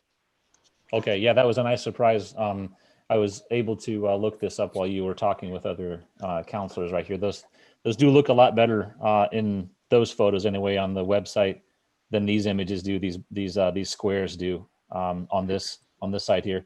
I do have a couple of concerns though, kind of three of them, and they're all kind of the same. They all stem from the same thing. It just seems like there's a lot of units being squeezed into this space up here.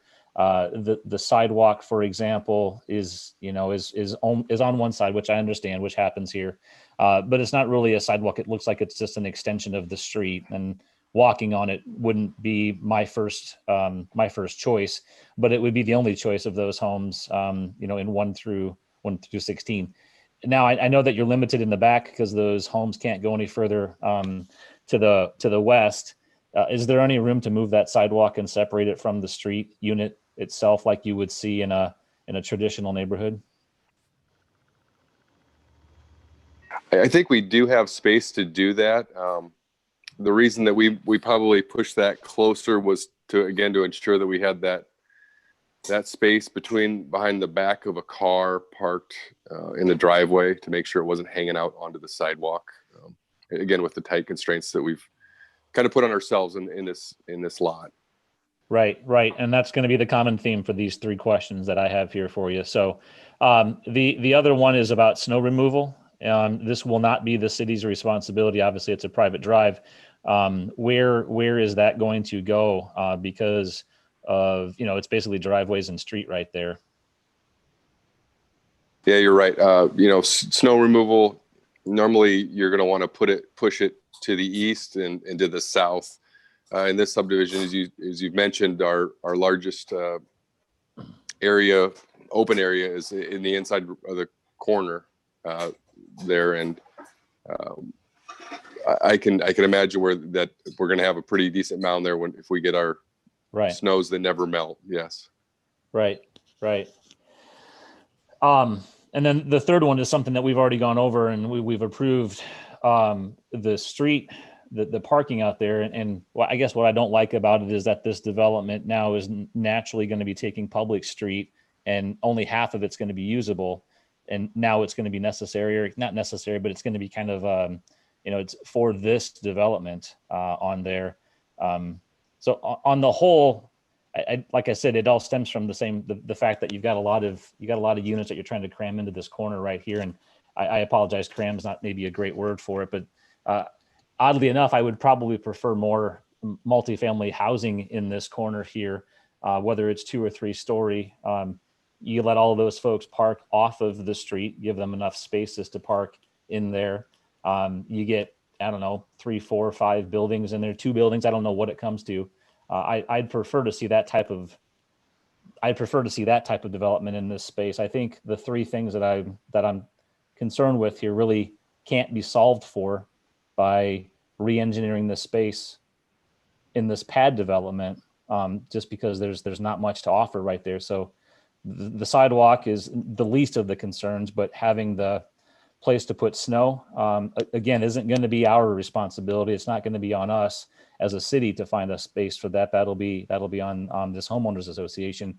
But that spillover of cars that will want to park out on Oak Terrace, that is our responsibility. That's going to be us for snow removal when that happens. And if those folks don't have, if they can't pull their vehicles into their development, that's a little bit of a problem down the road as well. So I don't know how far along you guys are. You guys have put some site plans together. You've got Pinnacle over in Tiffin. I'm not crazy about this, and especially for these price points in here, but I wish it was more multifamily that was going in here and not these little units. I think those few things that I've described kind of present some unique challenges.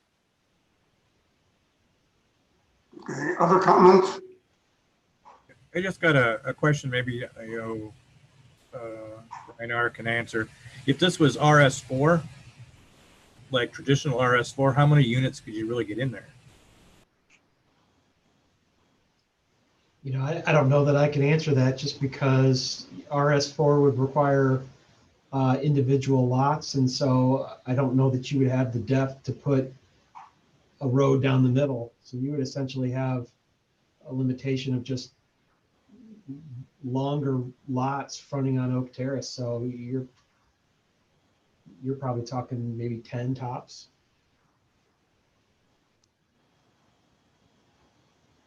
So is there space for egress windows? Is that included in the the side to side setbacks or not?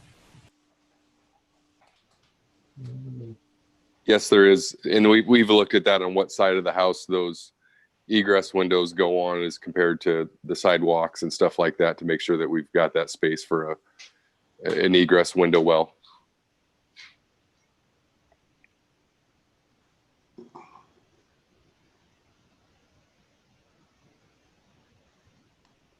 Other comments or questions? Russ, do you have any final report? I'll call the public hearing to a close. Russ, do you have any other thing that you want to add on the Planning Commission and staff recommendations? No further to add, Mr. Mayor. Okay, so now we'll have the first consideration ordinance number 2020-15, ordinance amending chapter 167, North Liberty Code of Ordinances by amending the use regulations on property located at the southwest corner of Denison Avenue and Oak Terrace Avenue located at North Liberty, Iowa, to those set forth in Municipal Code RS4 PAD, Single Unit Residence Planned Area Development. Anyone wish to establish the first reading?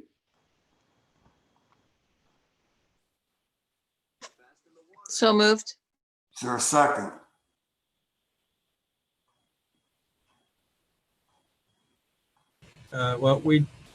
I'll second it. Okay. Final discussion or questions?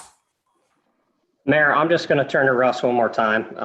I think we all have the feeling that we're kind of uneasy on this. Russ, is there anything additional with your time with planning and zoning that can put us at ease that this is going to fit and it's going to work long term? Because right now it just doesn't feel that way. Yeah, I mean, the Planning Commission really didn't have an issue with it. I mean, the only thing that was really brought up was the parking, and to be honest, I don't know how you could, we started with that just from a conceptual level. And so you say, what is the minimum required parking for this type of development? And it's 2 per unit. So they actually exceed parking requirements. And so you have two in the stalls in the garage, and we actually size the driveway. So if you get less than 19 feet, you're hanging over into the street, you're hanging over to a sidewalk. And so we really push them to have a minimum of 19 feet on that driveway. So they could get additional parking on there. And so you tend to look at things from, yes, there's the market and where people are going to park, but from a minimum parking standpoint, I've got to look at this and say 2 parking spaces are required and they meet that. And if you add in the parking on the driveway, then they exceed it. And I think the discussion at the Planning Commission really kind of made Adam think that, hey, maybe we could relook at where residents are parking on Oak Terrace. And so that's where that came about, just to kind of help address that concern. I would just I also jump look in. at it, and I also look at it from a market standpoint of, from a developer standpoint, I understand that these market conditions, and I'd love to tell people all day long of where multifamily and commercial, and I've been real cautious when I come into this community to say, when I talk to developers, you understand the economics and what the market wants a little bit better than I do. I have some idea for it, but for me to say, well, I want this, and I understand from a design standpoint, but for me to say, well, Adam, we want this to be multifamily just because that's what we want as a community. Sometimes the market may not bear that. One of the consistent arguments that I have heard is that we have too many duplexes and apartments. This is another alternative to where people can live in a home, their own single home, and not worry about that. And we can project this as a different type of living community. And again, offering another choice for people to be able to choose from. Good point, Mayor. That was actually something I was going to bring up. We talk all the time about having options, and we don't have a lot of this right now. This would be a good option. As far as the snow removal, it's not uncommon in these smaller developments for people or for the HOAs to have to haul this out. We see it quite a bit in heavy years. And, it costs a little more probably for the HOA or the condo association, but it's certainly typical.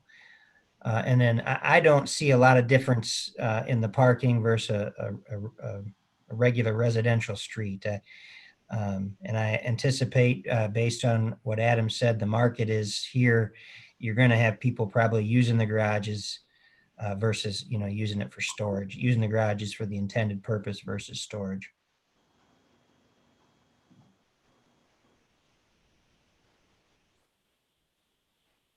Other comments or questions? I'll just cap this off and say that I think historically the developers in North Liberty have done they understand the market, and Russ, you made a good point about not telling them where to put and what to put and how much to put in some of those spaces. My only concern is the amount of homes in this space. And to Ryan and Terry's points about having a diversified housing stock, I get that. I am probably as concerned about the parking, or more concerned about the parking than anything else right now, and what this creates, in that neighborhood. I don't know what that solution is, Adam or Russ or anybody. If it's taking a unit or two away and opening this space up a little bit more. I know that takes a couple of lots and homes off of the table and the budget. I don't know. It just doesn't, I think we could do just a little bit better in this. I like the housing inventory. I think it just is, it's in a tough spot. It's in a space that every square inch of it is being utilized, and there's not much room for error in there. Certainly, if you would move this on to, the vote to move this on to second reading, Adam and I and Kevin, and we can continue to have this dialogue and kind of see where it comes back on the second reading. Yeah, and that's one of the cool things about this being a 3 reading process, is that it doesn't need to die. And just as much as I am not in favor of what this looks like right now, I'm okay letting this go for a second consideration or a third consideration, so we can make some adjustments to it. So that being said, I think there's some, I'm hoping that there's more you guys can come up with.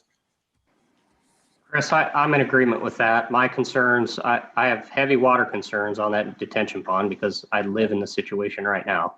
And then also how close the houses are together for fire spread. If one catches fire, it's gonna spread quite quickly. So that would be I would be good with moving it to the next one, and seeing what adjustments Adam can come back with.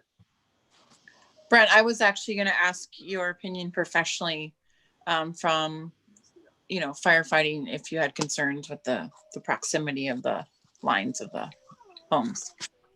Personally, I do. I do have to preface that with saying, obviously, our fire department has a part in this, and they've looked at this, and they have said that the clearance, they approve of it. It is a concern of mine, though. Thank you. The other thing too, going back to the market, kind of driving things. I mean, there's no way that I could ever live here. Yeah, but it's a nice looking place, and the houses look nice and stuff. I think it's just too close together. Agreeing with Chris, I think that we need to maybe get a couple of those guys on the north side and just maybe space that out a little bit. Maybe it won't look quite so tight. But I think they've done a lot of work, and I think that we should continue on for right now and then see if they think they can do anything to maybe make the density down just a smidgen. Okay, I'm going to call for the vote. Tracy? Hoffman, Aye. Pollock, Aye. Wason, Aye. Smith, Aye. Harrington. Aye. First reading passes 5 affirmative, none opposed. When you go out and maybe look on the west side where the Iowa Donor Network is, just look at the patio homes in through there. I mean, that's going to be a pretty good comparison as far as depth of homes and distance apart. So, okay, zoning ordinance update. Third consideration, adoption of ordinance 2020-14. Ordinance revising and updating chapters 167, 169 of the city zoning code to modify certain definitions, permissible accessory building size, emplacement, yard height, and other color restrictions, and resolving conflicts between existing setback provisions. Anyone wish to establish the third and final consideration? So moved. Second. Moved and seconded. Final discussion or questions, folks? Tracy? Harrington, Aye. Hoffman, Aye. Smith, Aye. Pollock, Aye. Wason. Aye. Third and final consideration passes 5 affirmative, none opposed. Old business. I just have a couple things if I could. Yes. First, just considering the thing we just talked about, the zoning ordinance, I talked to my neighbors and they were very complimentary to the city staff when they were trying to figure out how to add a little space onto their garage. And they really appreciated the staff kind of like working with them and kind of saying, hey, yeah, maybe this makes a little sense and this is the best way to do it. So they were quite pleased with that. And they wanted to pass along their thanks for you all working at them. And then I'm back at work here, and I got to tell you, this pandemic stuff is really starting to be in big force here again in Iowa. And so please, I'm just asking people, if you don't need to go anywhere, try and stay home best you can a little bit. Stay away from big crowds. If you can wear a mask and wash your hands a lot, please, people. Brian, I would add to that with the Better Together group. We pushed really hard on mask wearing and distancing and really trying to push that. I was pleased to see that Johnson County went from #1 in positivity rate down to 98 out of 99 counties. So as a county, we are doing very well. As a state, we're terrible.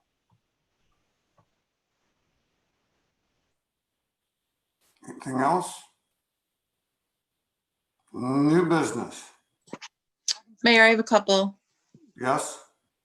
One, just echoing Ryan at the beginning of the meeting, please encourage folks end of this week to put in applications for the neighborhood ambassador if they're all interested, or at least reach out to inquire more about it. 2, Halloween, please be safe with what we just talked about. And there's some alternatives out there as well. Lots of creative ideas from parents and community members. Rancho House, bring your pumpkin there. And also just kind of cool this week, there's some options for the free drive-in at the Colony Pumpkin Patch. So please take advantage of that. Great neighborhoods, great business to have in our community. Third point, yes, mask up, protect yourselves. Wason, thanks for all you're doing there and your colleagues at UIHC. And lastly, please vote. We have an election next Tuesday, so vote now or on election day. And thanks to the city, there are free rides from the transportation assistance program if you qualify. So there's free rides to polling places. So please take advantage of that if you need so. Thank you. Any other new business? Well, a meeting a little longer than usual, but quite a good discussions tonight and thought-provoking items. So we'll wrap it up, adjourn. Have a good rest of the evening.